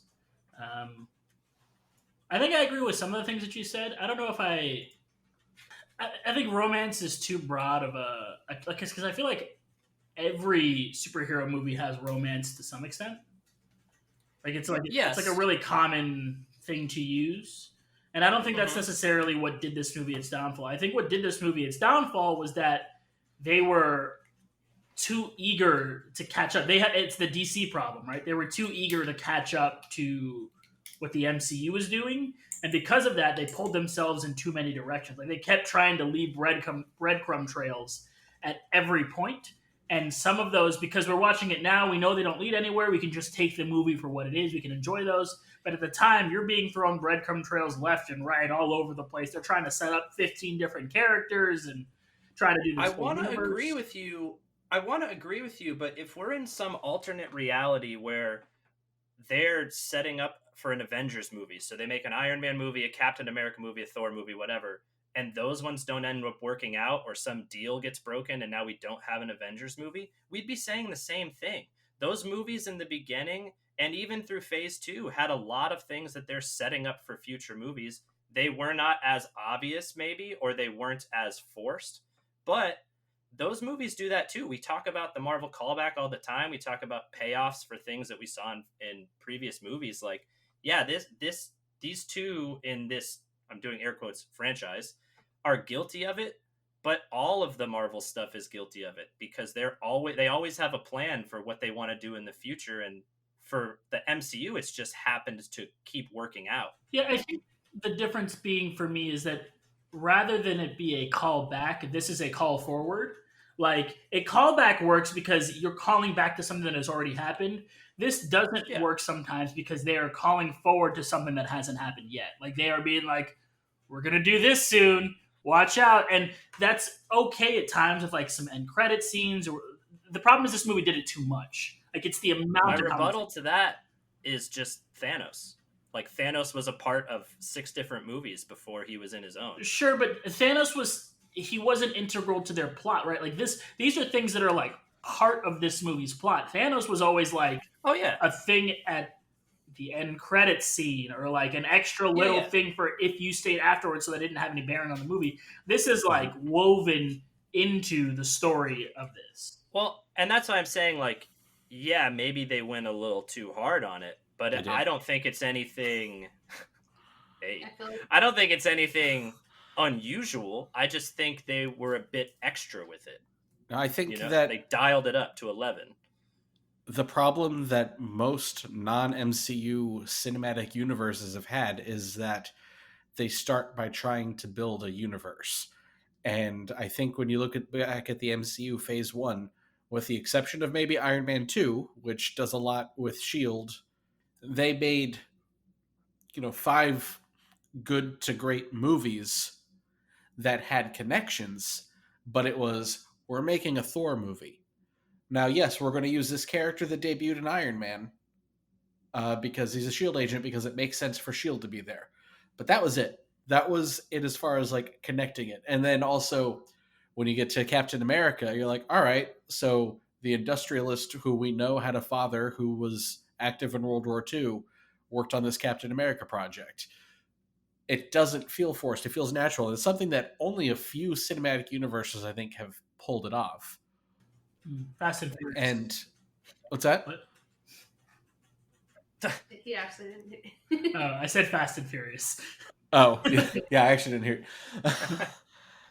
Well, even that's not so much a universe. That's like It's like a family. franchise. Yeah. Yeah. Yeah. I mean, the example I always go back to as being a good cinematic universe is the MonsterVerse, the Godzilla and Kong movies. Because I think they kind of cribbed from Marvel by saying, all right, there's going to be the secret organization, and that's going to be the thing that links them. And then eventually we'll do our crossover. And it worked. And MonsterVerse, and for some reason my mind went Monsters Inc. Yeah, the Monsters Inc. cinematic universe. They're all connected from doors. Yeah. That's an easy universe to connect. I don't know. Chris, are you still talking? I don't want to interrupt you. Well, I mean, this actually is kind of getting into what my point was. One of my points was later, so Okay. we might need to. I mean, I guess I'll just go ahead and talk about it now because it's brought up, and I'll just delete it from the notes. Is that one of the popular ideas about why this movie wasn't good was because it spent so much time trying to set up future stuff, and it does do that to an extent, and I think it does weaken the movie, but not as much as I remember it doing. And I think that's because the last time I saw this movie, Batman vs. Superman didn't exist, where they stopped the movie so Wonder Woman can watch all the trailers for the other superheroes that Lex Luthor kept on his computer. That's kind of what they did with the Sinister Six in this, but at least it was just background stuff, and or you could watch it when you Shazammed the song at the end, as opposed to it being, 5 minutes of Harry Osborn telling, Shadow Man, Mr. Fierce, oh, and I've got these octopus arms, and we'll give them to my friend Otto, and I've got these wings I'll give to my friend Adrian, and this knife to my friend Craven. It wasn't like 5 minutes of that. How do you get the short end of that stick, by the way, in your little hypothetical, like, oh, you get robot arms, you get wings, here's a fucking knife, idiot. It's a real good knife. I mean, I don't know. So there is a bit, too much world building does happen. I mean, especially with all the weird, Peter Parker was fated to become Spider-Man because of his father's research. Like, none of that stuff works for me. But it's not as big a part of the movie as I thought it was, and it doesn't detract as badly as I thought it did. I kind of lost because I feel like we've jumped like 10 points now. I kind of lost where we were at the beginning of this. But yeah, I guess I was trying to say that the MCU did a better job of making movies that were connected as opposed to making connected movies. Does that make sense? Yeah, absolutely. Yeah. Yeah, I think like it's The Mummy or the I Dark think Universe. the problem, and this is where I'll cap myself from dragging this on. I think the problem is that we are kind of forced into comparing this to the MCU when the MCU did this the best. Like, we are comparing anything to an S rank gold standard for the most part of leaving breadcrumbs and tying things to other movies, and you're not gonna match up to that. But what it boils down to is that because this universe got canceled, we're never really gonna know if it was too much. We'll never fully know the extent. Like, we can have an idea about it, but would this have all felt like too much if they would have successfully segued into the next movie and used what they left behind well? We don't know. Some other universe knows. We're going to find it. Mm-hmm. Doctor Strange will help us find it. Yeah. Suddenly, Peter's spidey sense tells him that something bad is happening several blocks away in Times Square, and he swings off to see what's the matter. His spider sense is like tuned up to 11 in this. It really is. He's got like super long range spider sense. Yeah, it's like spider sense is supposed to be something bad is about to happen to me. Not, oh no, there's a baby crying in Peoria. Let me swing over there. Yeah, also, how did Gwen get to Times Square so quick? It seemed like they were really fast. way out of the There's a city. lot of stuff like that in these movies and the Raimi ones where you're like there's a scene, I didn't mention this in the podcast episode, where Aunt May just decides to walk to Peter's apartment and visit him and talk for 2 minutes and then leave. Who does that in New York? How did she get there and out of there so fast? Yeah. She left her house to visit him in New York City for 2 minutes of conversation. There's a lot of stuff like that in these movies. The electric blue Dylan has wandered into Times Square, searching for electricity, and is unwittingly causing blackouts, frightening the crowds. Max, who for so long has felt ignored, reveals in the fact that people are now really seeing him as the news reports on his appearance have taken over the screens all over Times Square. Spider-Man appears, and after Max reveals who he is, Peter realizes this is the same man he rescued previously and attempts to talk him down. Gwen, having just arrived on scene, also makes the connection. Just as things are going well, a sudden movement from Max, after Spider-Man's face replaces his on the screen, leading him to think that Spider-Man is selfish, causes a police sniper to fire. Now believing that Spider-Man is working with the police to kill him, Max begins a rampage. There's a really stupid scene here where they electrify the steps on Times Square, and all the people run up the steps, but they quickly pan over. Those steps don't go anywhere. They're just steps and then there's like a top, and that's it. Where were they going? Yeah, it's literally just a place to sit where you can buy Broadway tickets. And they ran up like, oh, I'll go up this way. I forgot that these famous stairs don't actually lead anywhere. Yes, I was just going to jump over the back with my kid in my arms. Yeah. Max shorts out Peter's web shooters, but Spider-Man is still able to rescue the civilians and subdue Max because he disappears for a sec as people are dying and puts on a fireman helmet and blasts him with water. I actually love that he put on the fireman helmet. That's a very Spider-Man moment. A few extra people might die, but let me get this sweet helmet on real quick. I thought the step scene at least looked cool to show like his it was a spider cool looking. senses. Yeah. It just doesn't make any sense, but that's okay. It's a superhero. It doesn't movie. need to make sense. It has spider sense. No, I like the close up. Oh, this person's about to touch the metal. This person's about to touch the metal, and him perceiving all of that, and then like pulling them all away from the metal. Like it's cool. I agree. It's kind of Matrixy the way the camera zooms around. I understand, at least, not having seen the Matrix, but I had to I get that like- disclaimer in before people yelled at me. I like Spider-Man's demeanor in this scene too, because he's been through a similar transformation before, and he is initially trying to help Max, because Max is like, I don't know, something happened to me, I don't know how to control this, and he's trying to reason with him, and then what happens? A person with a gun messes things up again. The cops ruined it. Thanks a lot, cops. What do you know? This movie could have had a wildly different outcome if people with guns weren't just shooting wildly at people. Specifically Spider-Man's cops. life. Yes. Back at Oscorp, Harry watches reports of Spider-Man's heroics.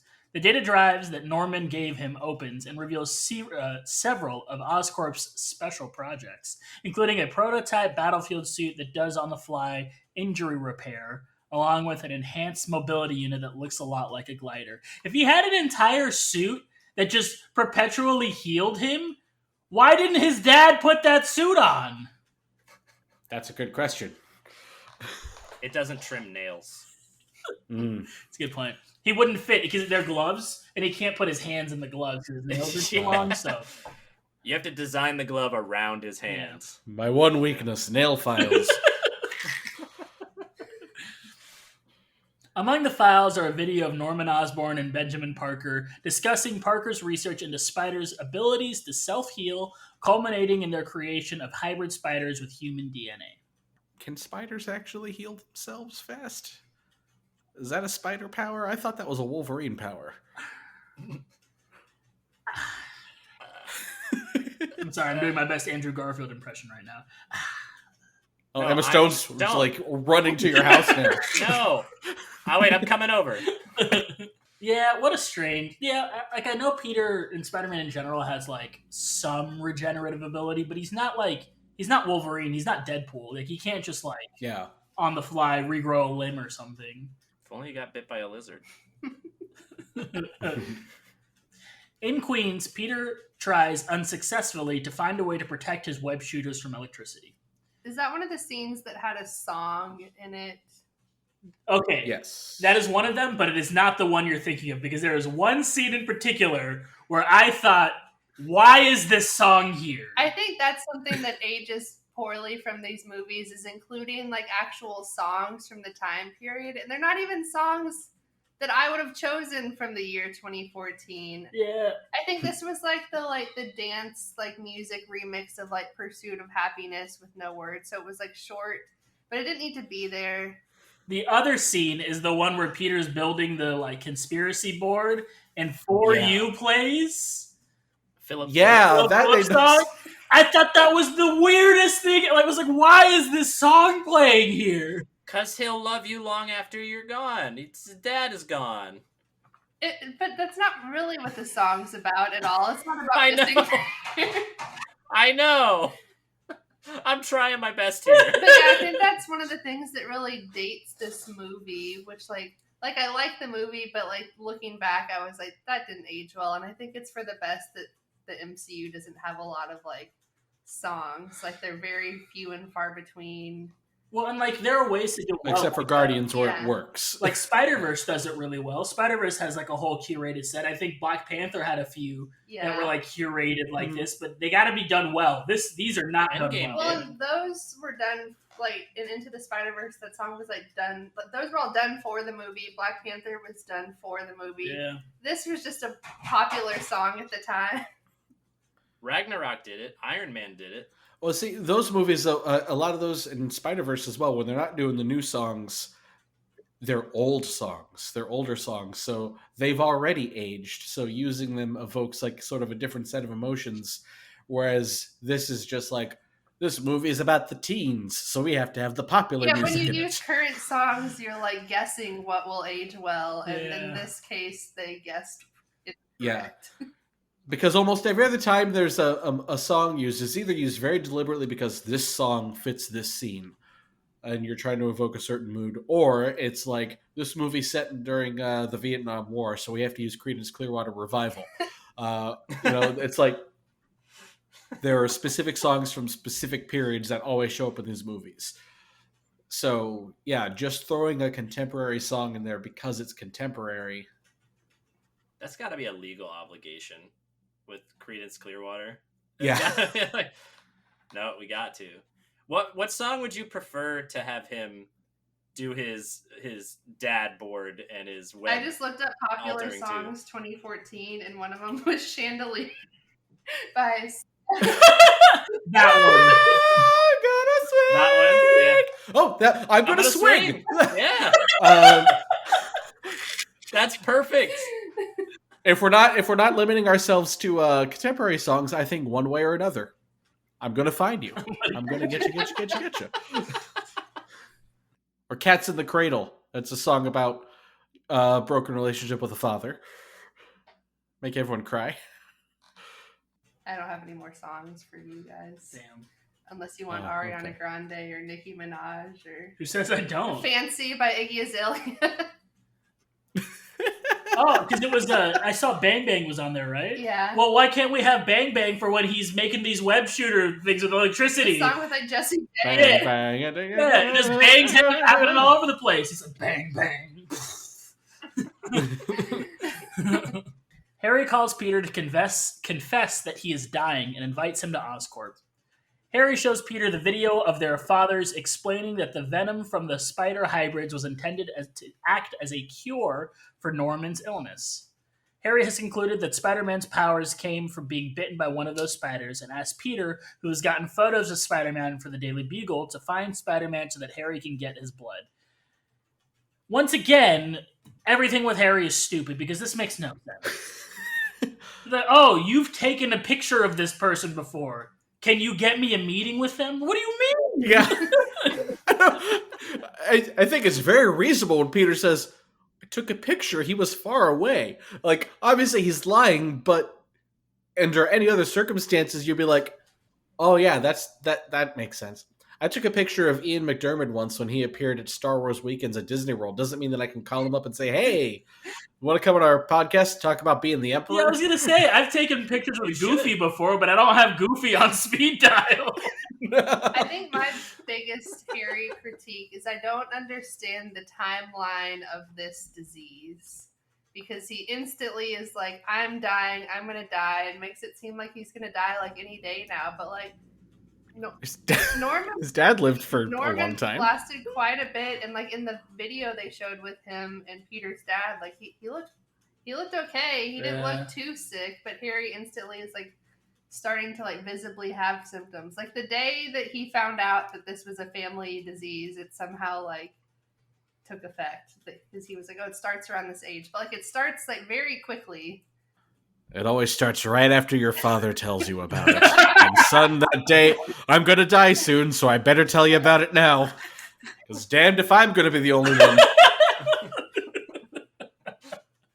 Meanwhile, Gwen attempts to access Max's personal files. Oscorp security attempts to block this and apprehend Gwen. Peter runs into Gwen on his way out and they hide in a closet. They discuss their respective dilemmas and share a kiss. And then Peter puts on his best clumsy act to distract security so Gwen can get away. I loved this, like him like messing with the security guards and like creating all of this tomfoolery. It was really well done.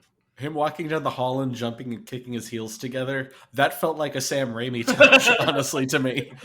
I expected the to freeze there and raindrops keep falling on my head to start. Yeah, and then a woman screams, which is another very common Sam Raimi thing. Gwen meets Harry in the elevator, and they discuss Peter. At the Ravencroft Institute for the Criminally Insane, Oscorp scientist Dr. Kafka studies Max. Dylan threatens Kafka, saying that he can feel the electricity in the walls, and that if Kafka doesn't kill him now, he will escape and will cut the light, and soon everyone in this world will know how it feels to live in my world. A world without power, a world without mercy, a world without Spider-Man. Once again, the train of I had to thought put here, that direct quote there. It's very poetic and dramatic. You're with him for a second. You're like, all right, I get it. A world without power, a world without mercy, a world without Spider-Man. How did we get here? How did we? I had to put that whole quote there because importance. what? Also, fun fact: Dr. Kafka in the comics is a woman. This is a rare instance of them taking a female character and saying, make it a dude. Interesting. Only men can be scientists. Only when they're evil.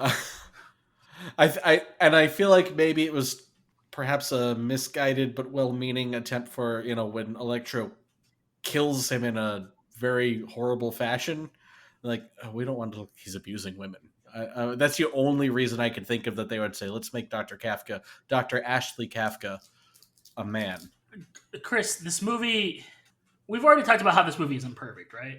Now, Yes. I'm going to go to bat for this movie when we get towards the end, because I actually, as an entire film, I enjoyed myself watching this movie, but it is not devoid of problems. Yeah, I think this movie has sort of the opposite problem from what some might say the Sam Raimi movies had, where people kind of remember, and I think Tobey Maguire is good, and I think Spider-Man is good, but he's, as we talked about in those three movies, he's not quite the comics quipping Spider-Man that we all, want to see.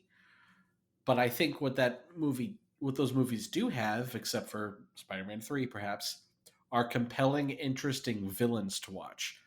And I would specifically I think Spider-Man 2, I know I liked it more than either of you guys did, but I think that movie, tells a good story about Otto Octavius as a character and his relationship to Peter Parker's relationship to Spider-Man. And I think that these movies, especially this one, just leave a lot to be desired in the villain department. And this is stuff that we've talked about kind of throughout already, how Max Dillon is cringy before he becomes Electro, and then he's just weird after he does become Electro. And we won't get too much into Goblin just yet, because I know that there's going to be a whole thing about him, but I think that character also is handled pretty poorly. And I think what that does is that this movie has some good parts to it. I think the Peter Parker stuff is good. I think the Spider-Man stuff is good. I think the Gwen Stacy stuff is good. And I think that the villains work purely on the level of they're good obstacles for Spider-Man to fight. But as characters, as part of this movie, as part of this story, they could have been anyone. Yeah. Goblin ties in a little bit more into the plot than Electro does. But Electro is like the main villain of this movie. But there's nothing about this movie where it needed to be Electro. Like, it doesn't really tie into the larger themes of the movie.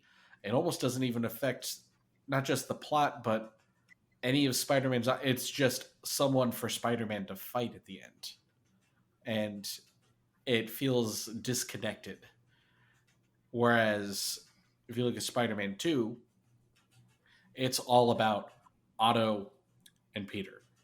And their connection and it ties into themes. If you look at the good MCU villains, if you look at Loki is a great character. And your Norse mythology fact for this week, by the way, is Loki premieres this coming Wednesday, and we're very excited.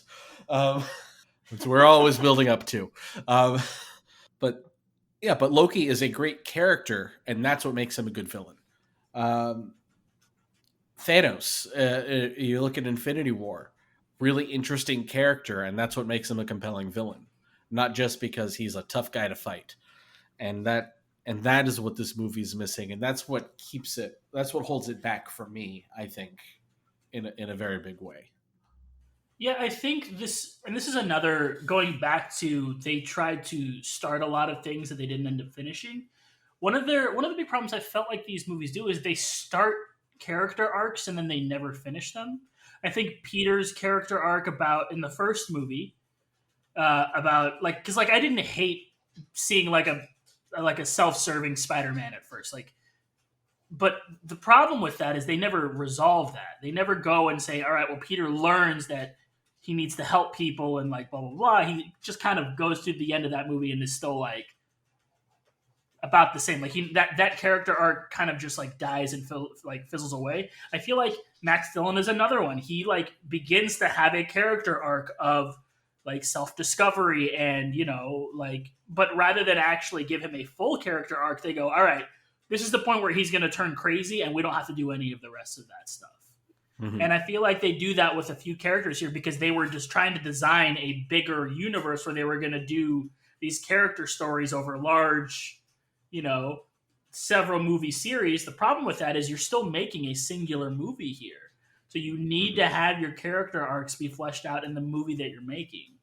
And I think Max Dillon specifically, and don't even get me started on Harry Osborn. Max Dillon specifically starts off with what could be an interesting character arc and then quickly turns into what happened. I almost feel like they used him because in their greater scheme, he is disposable, right? Because at the end of the movie, he dies. Like, he turns into his little trackers on the ground and there's no more. He gets zapped into whatever. Yeah, but I mean, that doesn't mean anything, though, because, like... Well, it doesn't, but it appears as if he died. Absolutely. So it looks like their plan was, we're not going to use Electro in our Sinister Six, and we know that because they use the little artifact thingies. So we can just kill him. So because we're going to kill him, maybe we don't need to give him a full story. I'm not justifying what they did. I'm saying maybe that's why they skimped on making him more relatable or just filling out his story as much. Yeah, I get the inclination to want to build to the Sinister Six because that's an iconic supervillain team, and Spider-Man has one of the all-time great rogues galleries of superheroes. There are so many great villains in the Spider-Man catalog, but they're great not just because they're iconic. You have to actually be interesting to get to that point, and it feels like they just they wanted to make a Sinister Six movie. What even is a Sinister Six movie?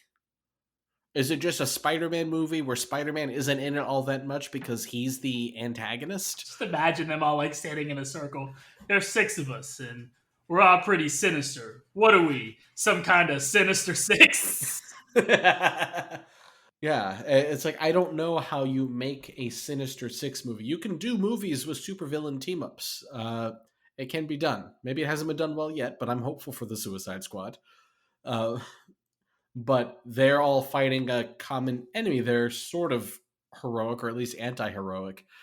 You can't really turn the Sinister Six into anti-heroes and then have Amazing Spider-Man 3 come out and Spider-Man has to beat them all. I just don't know what the plan was there. Yeah, I think the thing that gets me is it makes me disappointed with all of the bad things in this movie, because now that I've gone and rewatched the movie, the good things I like a lot. Like the things they do well in this movie, I think they do really well. I think they're really good things. So it makes me upset when I see some of the bad things and the bad choices that they've made, because you were almost there. You had the workings of what was going to be a fantastic movie, and you kind of missed the mark on these few things. And because of the way that you missed it, it brought down all this good stuff. I would agree. At home, Peter builds a conspiracy board trying to figure out what his father's research means, sung along by Philip Phillips. He discovers a reference to Roosevelt in his father's briefcase. When May sees this, she is obviously hurt that though she raised Peter, he's still obsessing over his absent father. And she even says a line that starts off, "Yes, he was your father, but..." And I jumped out of my chair and yelled, "But he wasn't your daddy!" Peter assures her that he's her boy and he just wants to know the truth, with no illusions that his father is perfect. This is another great scene. This interaction with Peter and Aunt May, this is fantastic. This is just acting. They're just acting here, and it's great. Yeah, it's the best May scene in either movie. Absolutely. For me. Mm-hmm. May reveals that after Richard's death, government agents came to her home and told her that he had made arrangements to sell his research for profit and he was a traitor. Peter can't accept this. Spider-Man visits Harry's penthouse, but tells him that until they know more about the possible effects, he can't give Harry his blood. Harry does not take this Harry does not take this well, excuse me. Peter runs to Gwen and has a bit of a nervous breakdown just as she is getting ready to take her final interview for her scholarship. That was a painful scene to watch. Why? Because he was such a... I don't know. In the last movie, you guys complained about all these douchey Peter Parker scenes.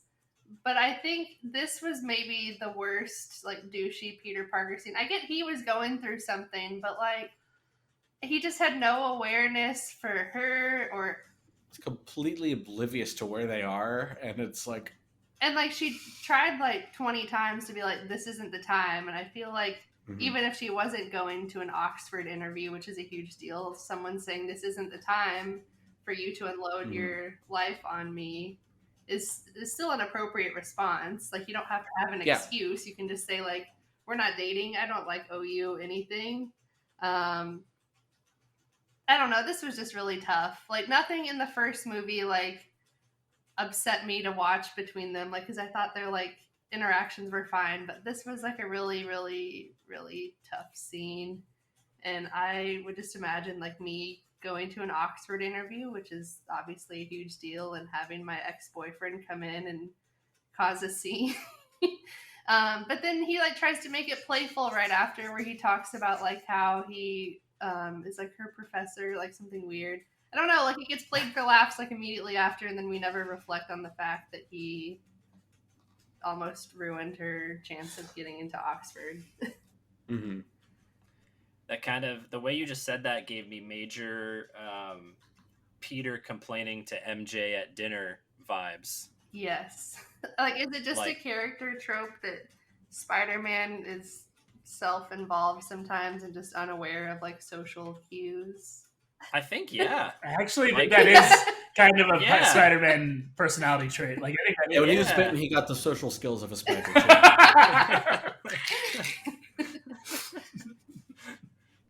They hate Oxford.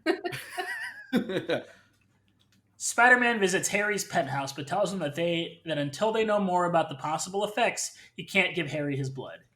Harry does not take this well. Peter runs to Gwen and has a bit of a nervous breakdown just as she is getting ready to take her final interview for her scholarship. Bailey, how did that scene make you feel? Wait, did you just reread that? Yeah. I was like, wait, did I get it wrong? I was like, wait, no.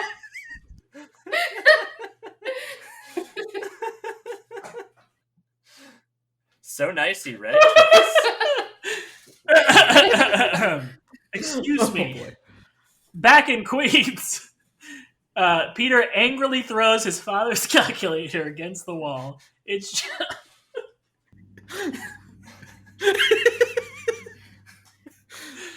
shatters, and inside, Peter finds several subway tokens. Remembering May's comments that Richard took the D train to work every day, why does that sound suggestive?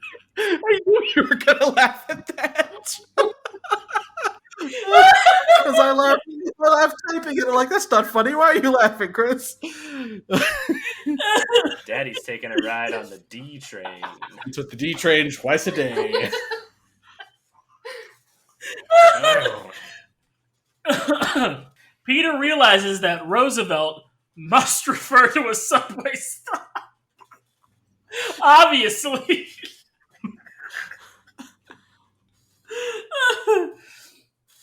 Investigating, Peter discovers his father's secret lab hidden in an abandoned train car. There, he finds a video message recorded by his father that reveals that Oscorp planned to use his research to create biological weapons. What Oscorp does not know is that Dr. Parker used his own DNA to create the hybrid spiders, and that once he's gone, they will be useless to the company. As he leaves the lab, Peter gets a voicemail from Gwen. She was offered and accepted the scholarship and will be moving to England.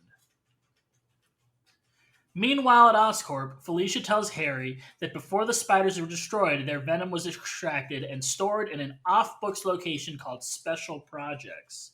Creative. Harry is able to access the special projects files and discovers video of Kafka's experimentation on Electro. Suddenly, Harry's access is revoked as Oscorp's VP, Donald Mencken, storms in, framing him for covering up Max Dillon's death.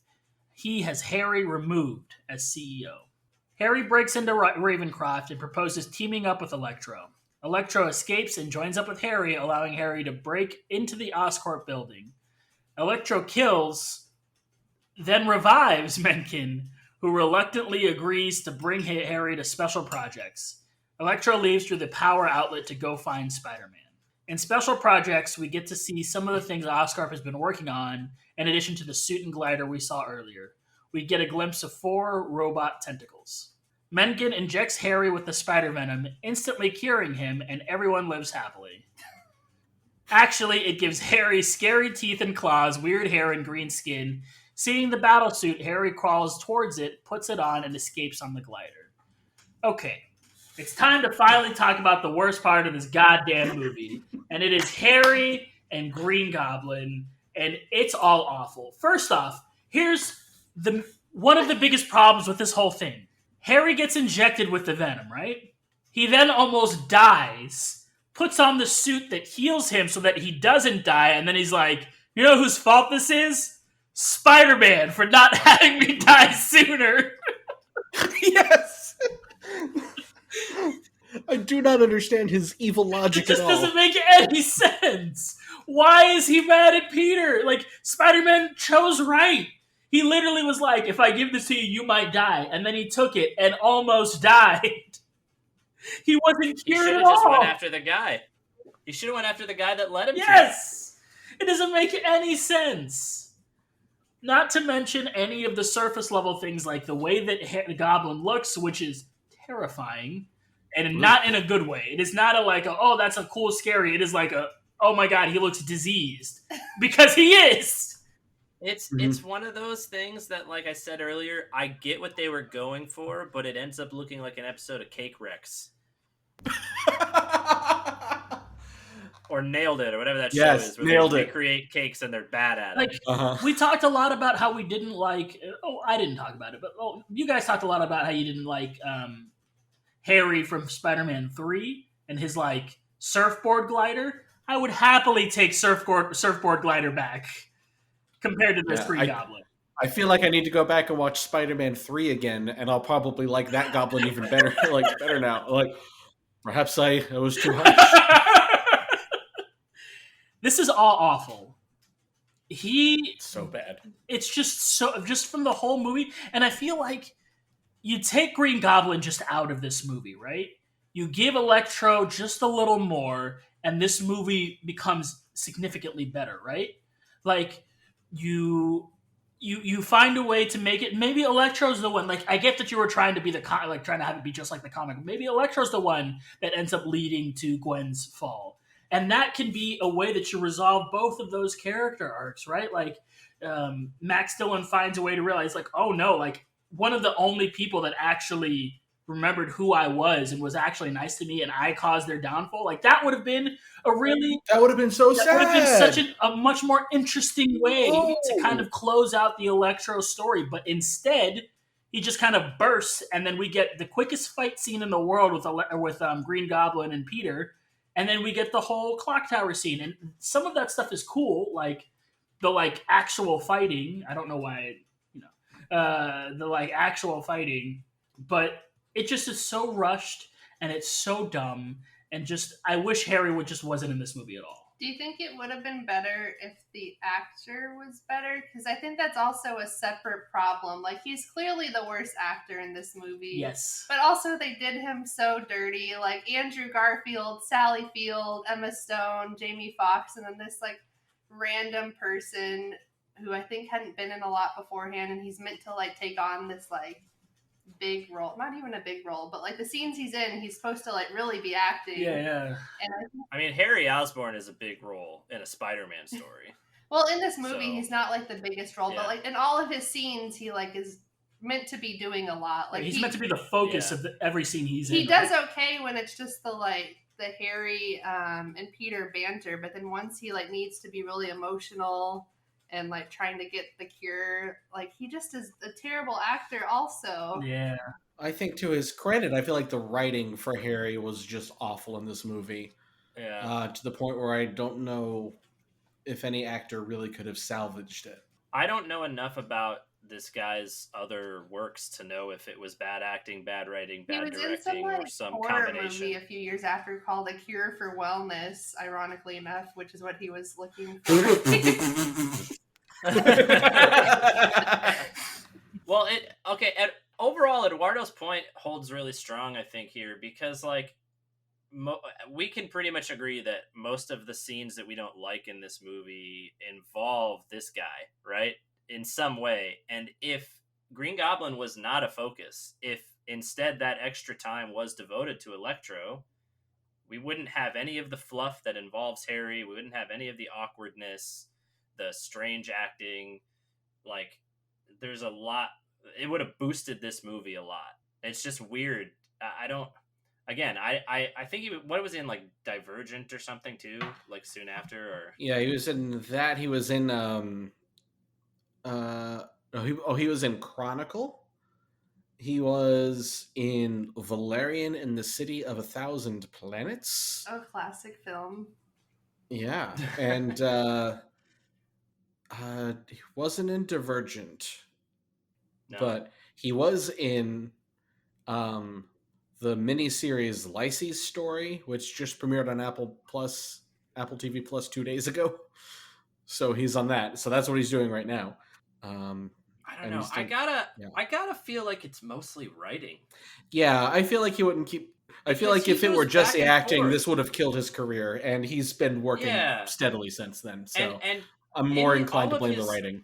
In all of his scenes, he just seems to go back and forth so much. Like, he's so extra, and then sometimes he's fine, and then he goes back to being really extra. I don't know.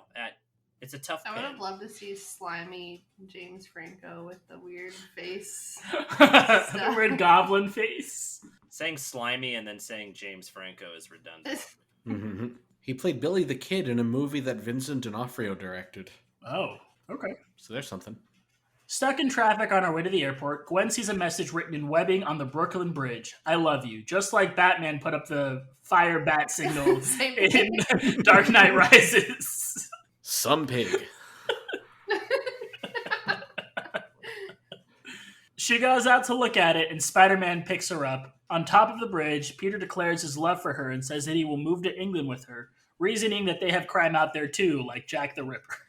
The tender moment is interrupted by a blackout. Realizing this is Electro's doing, they find the police. Gwen solves the puzzle that Peter could not and helps him magnetize his web shooters, which will protect them from Electro's electric powers.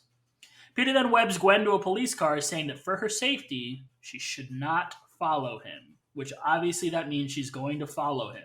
I did laugh at her going, Peter! Like, that was fun. Electro is waiting at the electrical grid that he designed and gains the upper hand in his battle against Spider-Man. This is intercut with action elsewhere in New York, as we see that two planes are unknowingly on a collision course as their instruments malfunction and air traffic control is unable to make contact. Gwen arrives in the police car, knocking out Electro, telling Peter that it wasn't her choice to help. That it was her choice to help, Together they formulate a plan to overload Electro with electricity, destroying him. The planes don't crash. Happy ending. Okay, so I want to talk about the plane thing really quick. It was so disconnected because Peter didn't even know it was happening. Yeah. So they threw it in there to add stakes. Because clearly they felt like the battle itself did not have clear enough stakes on its own that they had to throw in this completely unrelated thing that, Spider-Man doesn't even know that they're racing the clock here. So it just felt really weird that they threw that in to add tension for the audience, but it doesn't add anything. You cut that out, and it's exactly the same because none of our characters know what's happening. Right. Once again, if you don't have Green Goblin show up and you just have this be a fight between Electro and Spider-Man, with Gwen being the point of tension, this scene becomes a lot better. Yeah. Yeah, that's how I was going to lead in. Like, that plane scene going away gives you more time to develop that fight as well. And it feels like them forcing their way to say, look, Spider-Man is very good. Look at the good things that he does by fighting bad guys. He saved people he didn't know existed on a plane. like we get it. We like Spider-Man. Yeah. Also, we were trolling, not happy ending, as Harry, now the Green Goblin, shows up. Seeing Gwen and realizing that Spider-Man is actually Peter, he decides to take his revenge on the hero for not sharing his blood with him. I think he was also mad though that Peter wasn't honest with him, but so I guess that is a bad friend thing to do. But would that have changed anything? And also, when your friend lies to you, do you respond by trying to kidnap and kill their girlfriend? I don't know. I mean, Not usually. sometimes. I've not done it yet. I guess it probably depends on the circumstances. Yeah. Did you just get spider venom injected in you and turned you green? What's also Maybe. interesting to me, again, maybe a writing choice, is that when they have that confrontation where Harry is like, Peter, you took his picture, so you know him. It felt very much like the mood in that conversation was, I know you're Spider-Man. Like, it sounded like he already kind of understood. And then you get this quote unquote reveal where he's like, oh, this is Gwen over here. You must be Peter Parker. Like, I thought you already put those pieces together. Especially Why? now that you point that out, because I think Harry like wants to meet with Peter about that like shortly after the scene with Richard Parker. That's his name, right? Richard and Norman Osborn. And I thought that was like maybe like Harry picking up on the fact that like Richard Parker was involved with the spiders and stuff. Mm-hmm. Yeah, because he figured out that, oh, Spider-Man must have been bitten by this spider. Which, yes, he's right, but that's a hell of a leap, too. Yeah. It just all feels like such an extreme reaction. But I don't know. Maybe that's how it was in the comics. Probably not. You know what? The parallel I'm thinking of right now is this feels very much like when they told Sam Raimi, you have to put Venom in your third movie. I wonder if somebody was like, you have to put Green Goblin in your second movie. Mm-hmm. Do it. Well, I feel like it was more like we need to do the death of Gwen Stacy, so it has to be Green Goblin. That's probably and they like true. reverse engineered Harry into the whole movie. Yeah. Yeah. Oh, because I mean that's the thing is that it's Norman in the comics too. That's the one who killed Gwen, not Harry. So they already deviated. Not that there's anything wrong with making a change from the comics. I mean, look at us here. We're advocating for even more of that. Mm-hmm. But it's like they wanted to do the iconic Green Goblin throws down Gwen Stacy It's not and even. Spider-Man It's accidentally different kills than her. how it even happens though, because he like in the comics, it's like he has two things. It's the first scene from Spider-Man 1 where he's like save the girl or let the children die. That's how it happens in the comics, and he lets them both go, and Peter thinks he can save both, and he ends up not being able to save Gwen. Mm-hmm. So they still didn't do it like the comics. Yeah. So why did it have to be Goblin Right. then? When the important thing isn't that Goblin kills Gwen Stacy, it's that Gwen Stacy Right. dies. That's the important thing. Well, yeah, it's the night. It's the what is it? It's the night Gwen Stacy died. Yeah. Not Yeah. the night Green Goblin smoked Harry's wife. Or Maybe they Peter's... just misread the comic. Yeah. The night that Green Goblin smoked Gwen. He grabs Gwen and flies off, and a chase ensues into a nearby clock tower. Gwen falls, but Spider-Man is able to shoot a web, which she grabs onto. Spider-Man is able to defeat the Goblin, but as the gears turn, they cut Gwen's web. Peter fires a web, but it is too late. The web catches her just before she would have hit the ground. Her back breaks, her head hits the floor, and Gwen Stacy dies. Okay, and I was saying the snap sound in that scene was horrifying. Like, because there was no, like, music in the background or anything. It was just a really loud snap, and it hurt. It was very emotional. I feel like I'm just going to kind of talk about my point here.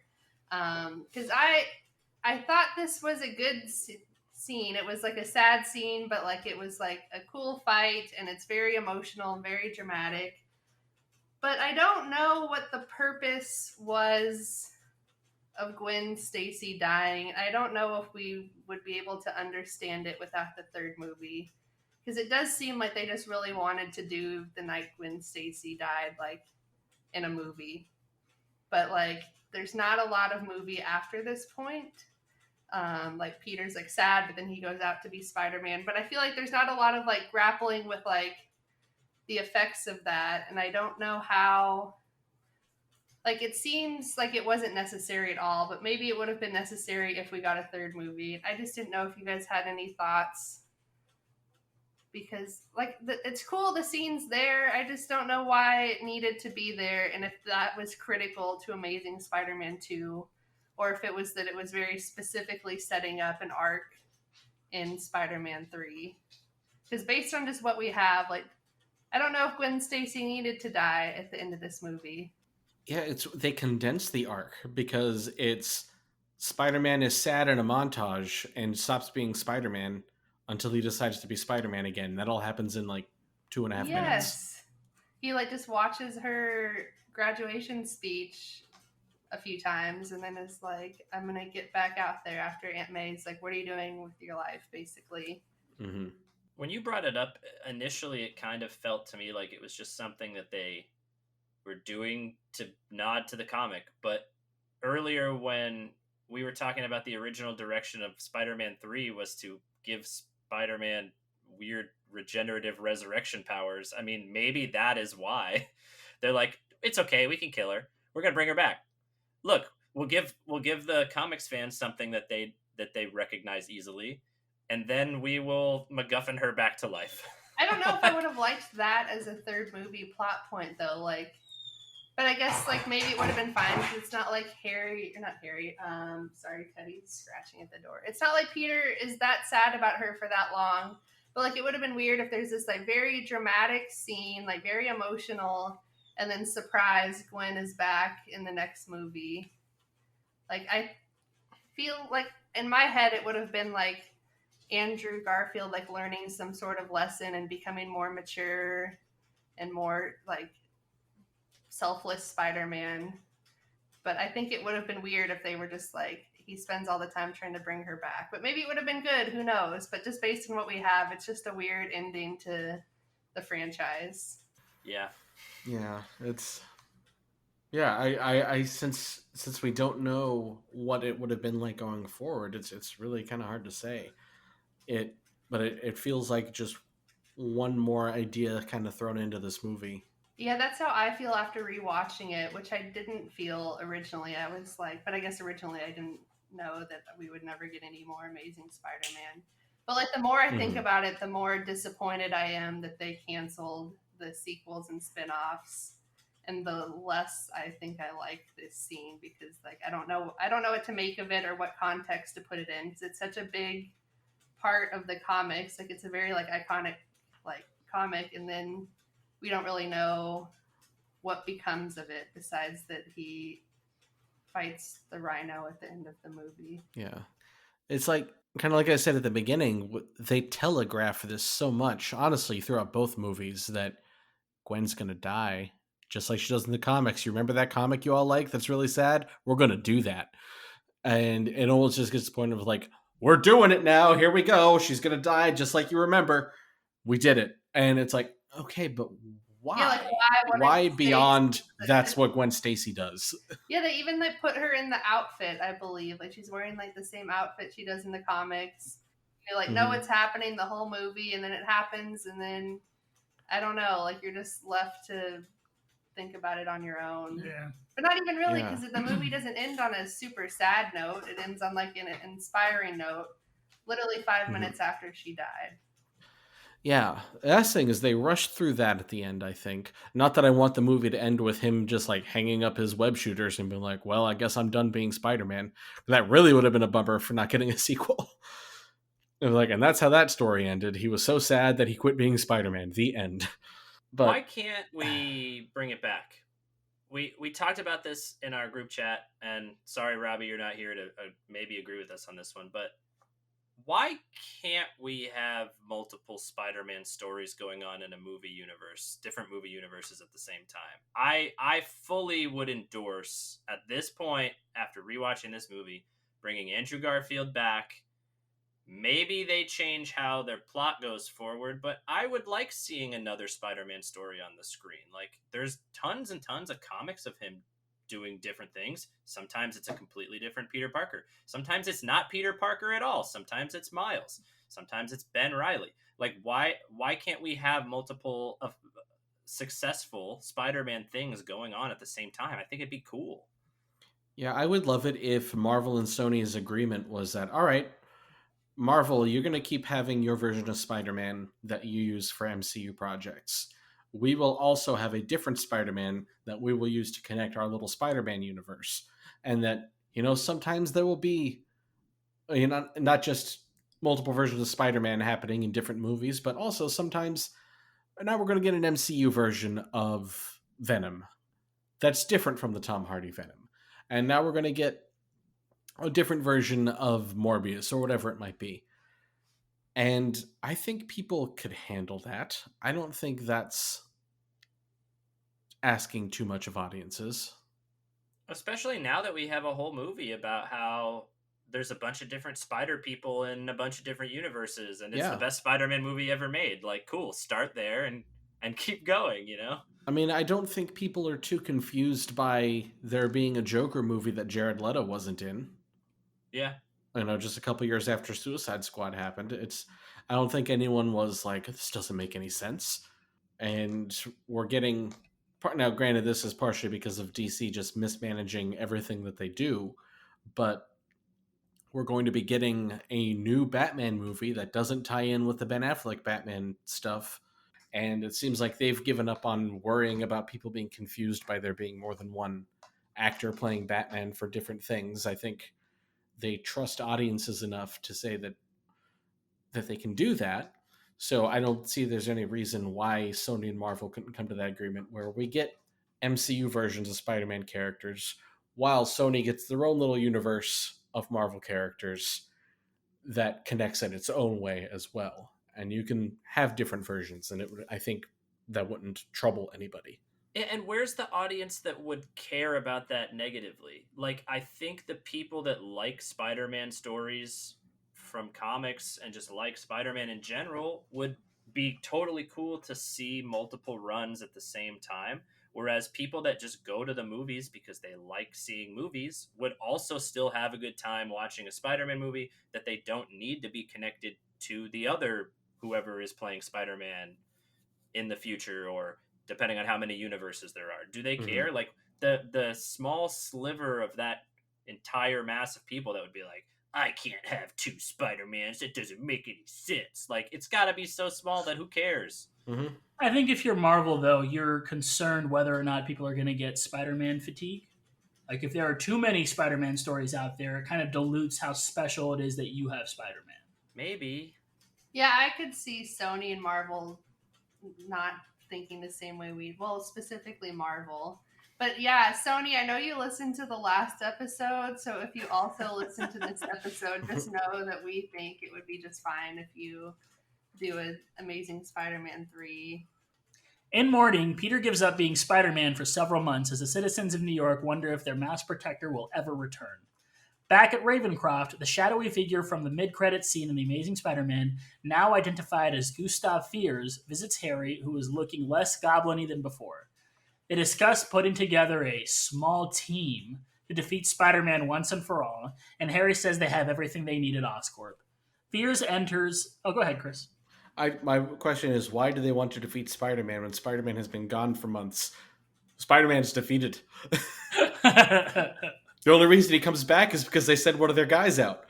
That's a good point. Fiers enters Special Projects, where we once again see the robotic tentacles, as well as a set of wings and a large armored suit.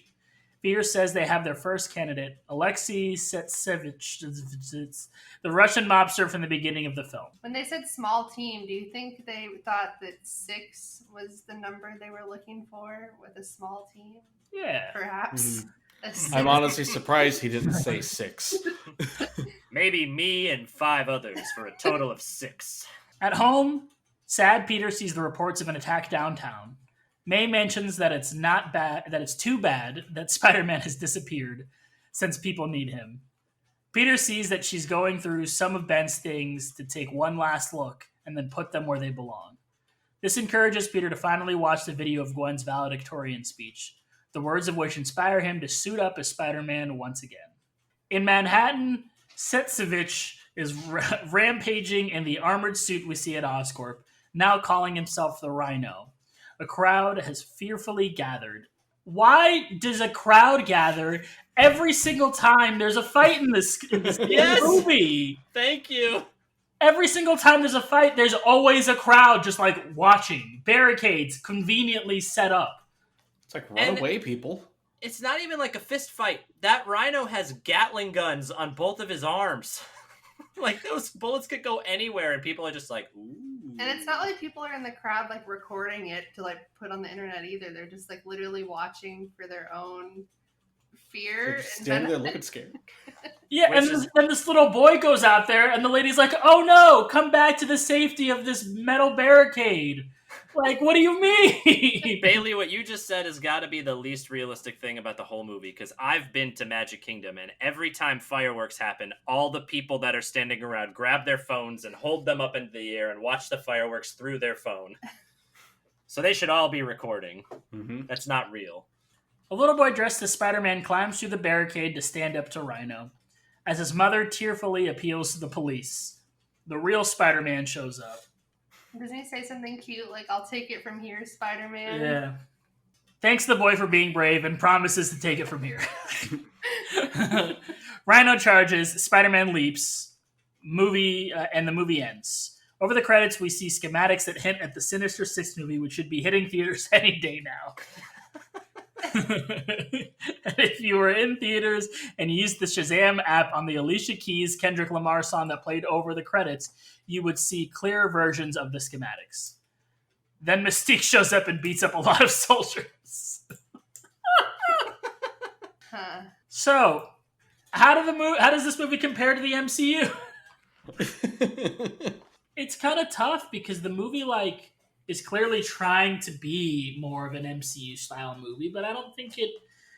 I think when it leans into the things that it does different from the MCU, I think that's when it's most successful. Like when it's not interested in trying to create a shared universe, that's when the movie really shines.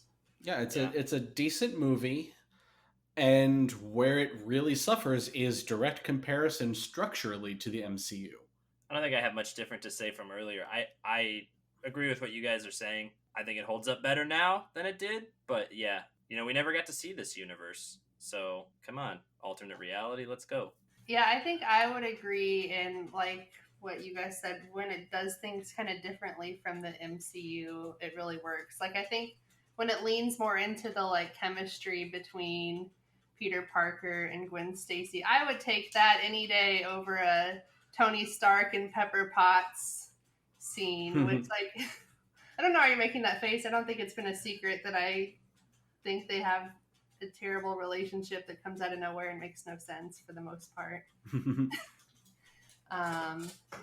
Yeah, that's it. I think I'm just sad. Sad.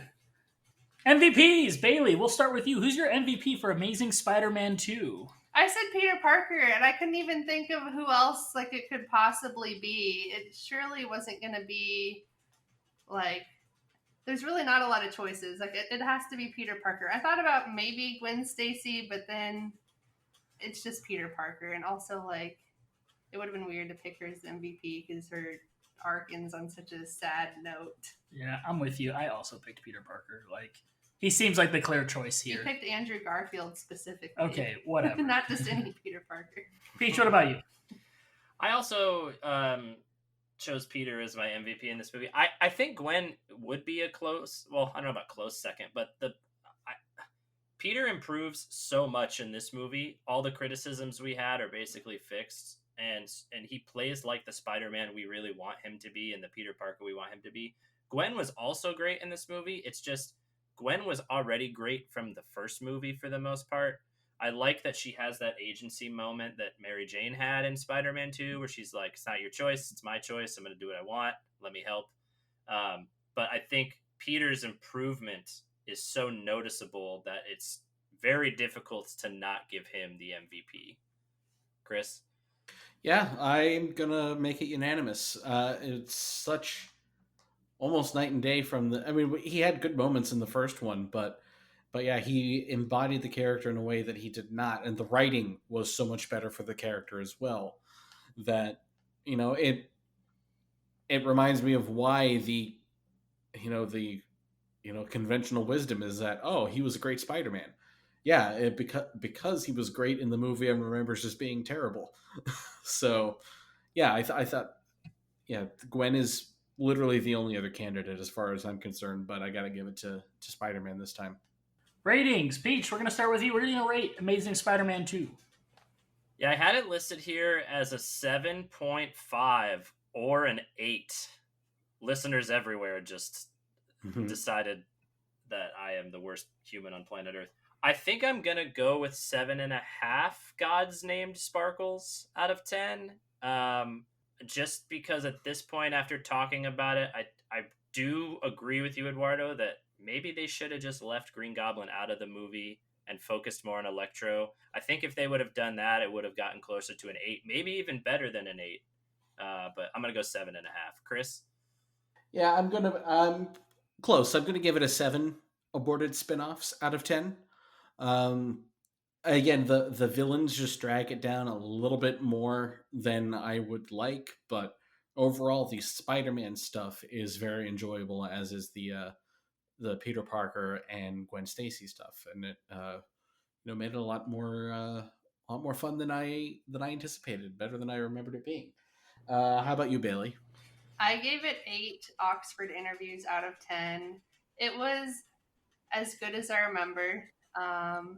I was a fan in the beginning, still a fan. I mean, I had a bit more critiques this time around, but I think some of the critiques are just like it aging, and also us like me coming out of it the first movie. I was like, oh, they're gonna like tie up all these loose ends.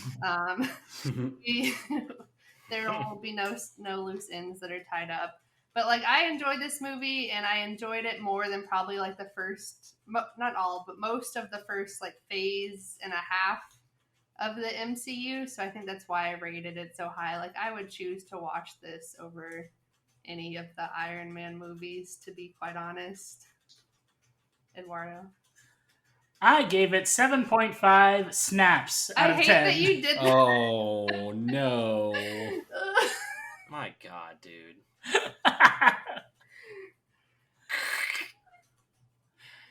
All right, what about rankings of all Spider-Man movies? Now that we've watched all of the Spider-Man, Chris, what's your definitive ranking for all of the Spider-Man movies? Number 1, Spider-Man Into the Spider-Verse. Number 2, Spider-Man Far From Home. Number 3, Spider-Man 2. Number 4, Spider-Man Homecoming. Number 5, Spider-Man. Number 6, surprising me greatly, The Amazing Spider-Man 2. Number 7, Spider-Man 3. And down at the bottom, The Amazing Spider-Man. Peach, what do you got? Yeah. Man, I'm just imagining all of our listeners' heads exploding as we're doing these things. Amazing. Spider-Verse is number 1. Homecoming is number 2. Then Far From Home. Surprise, and this might just be a recency thing. It might be because it just surprised the hell out of me. But after Spider-Verse and the MCU stuff, Amazing Spider-Man 2 is in 4th place for me. Then Spider-Man 2, the Raimi 2. Then Amazing Spider-Man. Then Spider-Man 3, and creepy-ass Tobey Maguire from Spider-Man 1 is at the very back of the train. Eduardo? It should come as no surprise to no one. It should come as a surprise to no one, that Into the Spider-Verse is the best Spider-Man movie ever. Following that, I've got Far From Home. Then I've got Homecoming. Then I have Spider-Man 2, followed by Amazing Spider-Man 2, Amazing Spider-Man 1, and then Spider-Man 3 and Spider-Man 1. Ours almost ended up the same. We're very close. We are just different on the twos. I can't believe you both have Spider-Man 3 above Spider-Man 1. I can. No, I'm with you. I cannot. Go ahead, Bailey. Okay. Into the Spider-Verse, number 1, obviously. Far From Home, number 2. Homecoming, 3. Amazing Spider-Man 4, and I'm not going to give any justifications. I'm not sorry. Spider-Man 2, 4. Amazing Spider-Man 2, 4. What did I say? Just Amazing Spider-Man, which is confusing because the very next one is Amazing yeah, Spider-Man. Actually, I might. So that's what I've been going back and forth on. If I have Amazing Spider-Man above Spider-Man 2, I might put Spider-Man 2 and then Amazing Spider-Man. And then Spider-Man 1 and then Spider-Man 3. But for the most part, it's pretty much like Tom Holland and Andrew Garfield and then Tobey Maguire. Well, if the pattern continues and the second Spider-Man is the best of its respective series, I am so excited for Into the Spider-Verse 2. Yeah. Issa Rae just cast as Jessica Drew, Spider-Woman. That's right. Man, let's hope. Fingers crossed. Because that movie, if they can top that movie, oh man. Mm-hmm. It's going to be hard. This Into the Spider-Verse is like a perfect movie. It is like as close to a perfect film as I have ever seen. It's so fantastic. But I think that's going to do it for this episode of Assembly Required. Huge thanks to our Avengers level patrons, Brian and Riley, for supporting us. And if you'd like to support us, you can do so over at patreon.com/Assembly Required. If you want to yell at us about our amazing Spider-Man 2 thoughts, you can do so sending us a quick email, assemblyrequiredcast@gmail.com, or you could add us on Twitter @AssemblyCast. You can follow us, all of us individually, GatorSax2010 for Chris, D_Peaches for Peaches, what's your secret? Which Twitter do you have multiple? Oh, @Brayley Sanchez. Okay, and then @ABC Eduardo 1 for myself. For Robbie, it's going to be @PhilKid3, even though he's not here. He won't be on the next episode either because he's out of town, but he will be on the following episodes. For all you Robbie stands out there, I know you're many. Which we know there are many, yeah. There are many. Don't worry, Robbie will return in Loki episode 2. But I think that's going to do it for everybody here. It's going to do it for myself, for Chris, for Peaches, for Bailey. We love you, 3000. Bye, everybody. Excelsior. Hail Hydra? Bubbly, bubbly. I still don't have a catchphrase. Impressive. There it is.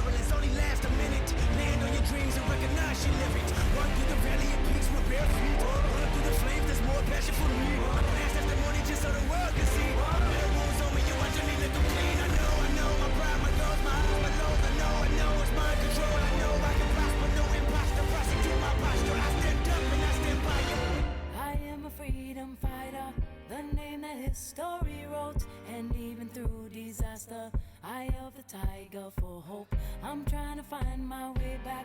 There's no day off for heroes, and even when I'm tired, go is the only word. And the night is taking over, and the moonlight gets exposure, and the players have been chosen, and it seems like fate has spoken. When it seems your faith is broken, by the second losing focus, ain't no way to get out, get out, get out, get out, unless you move forward. But they wonder how.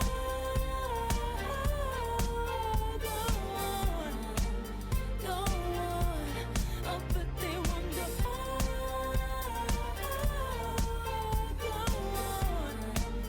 Go on. I'll simply say it's on again. It's on again. Whoa. The world don't stop. It's on again. It's on again. Whoa.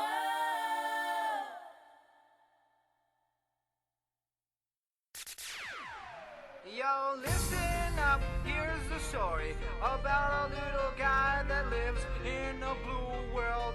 And all day and all night, and everything he sees is just blue. Like him, inside and outside. Blue his house with a blue little window and a blue Corvette. And everything is blue for him and himself and everybody around. 'Cause he ain't got nobody to listen to.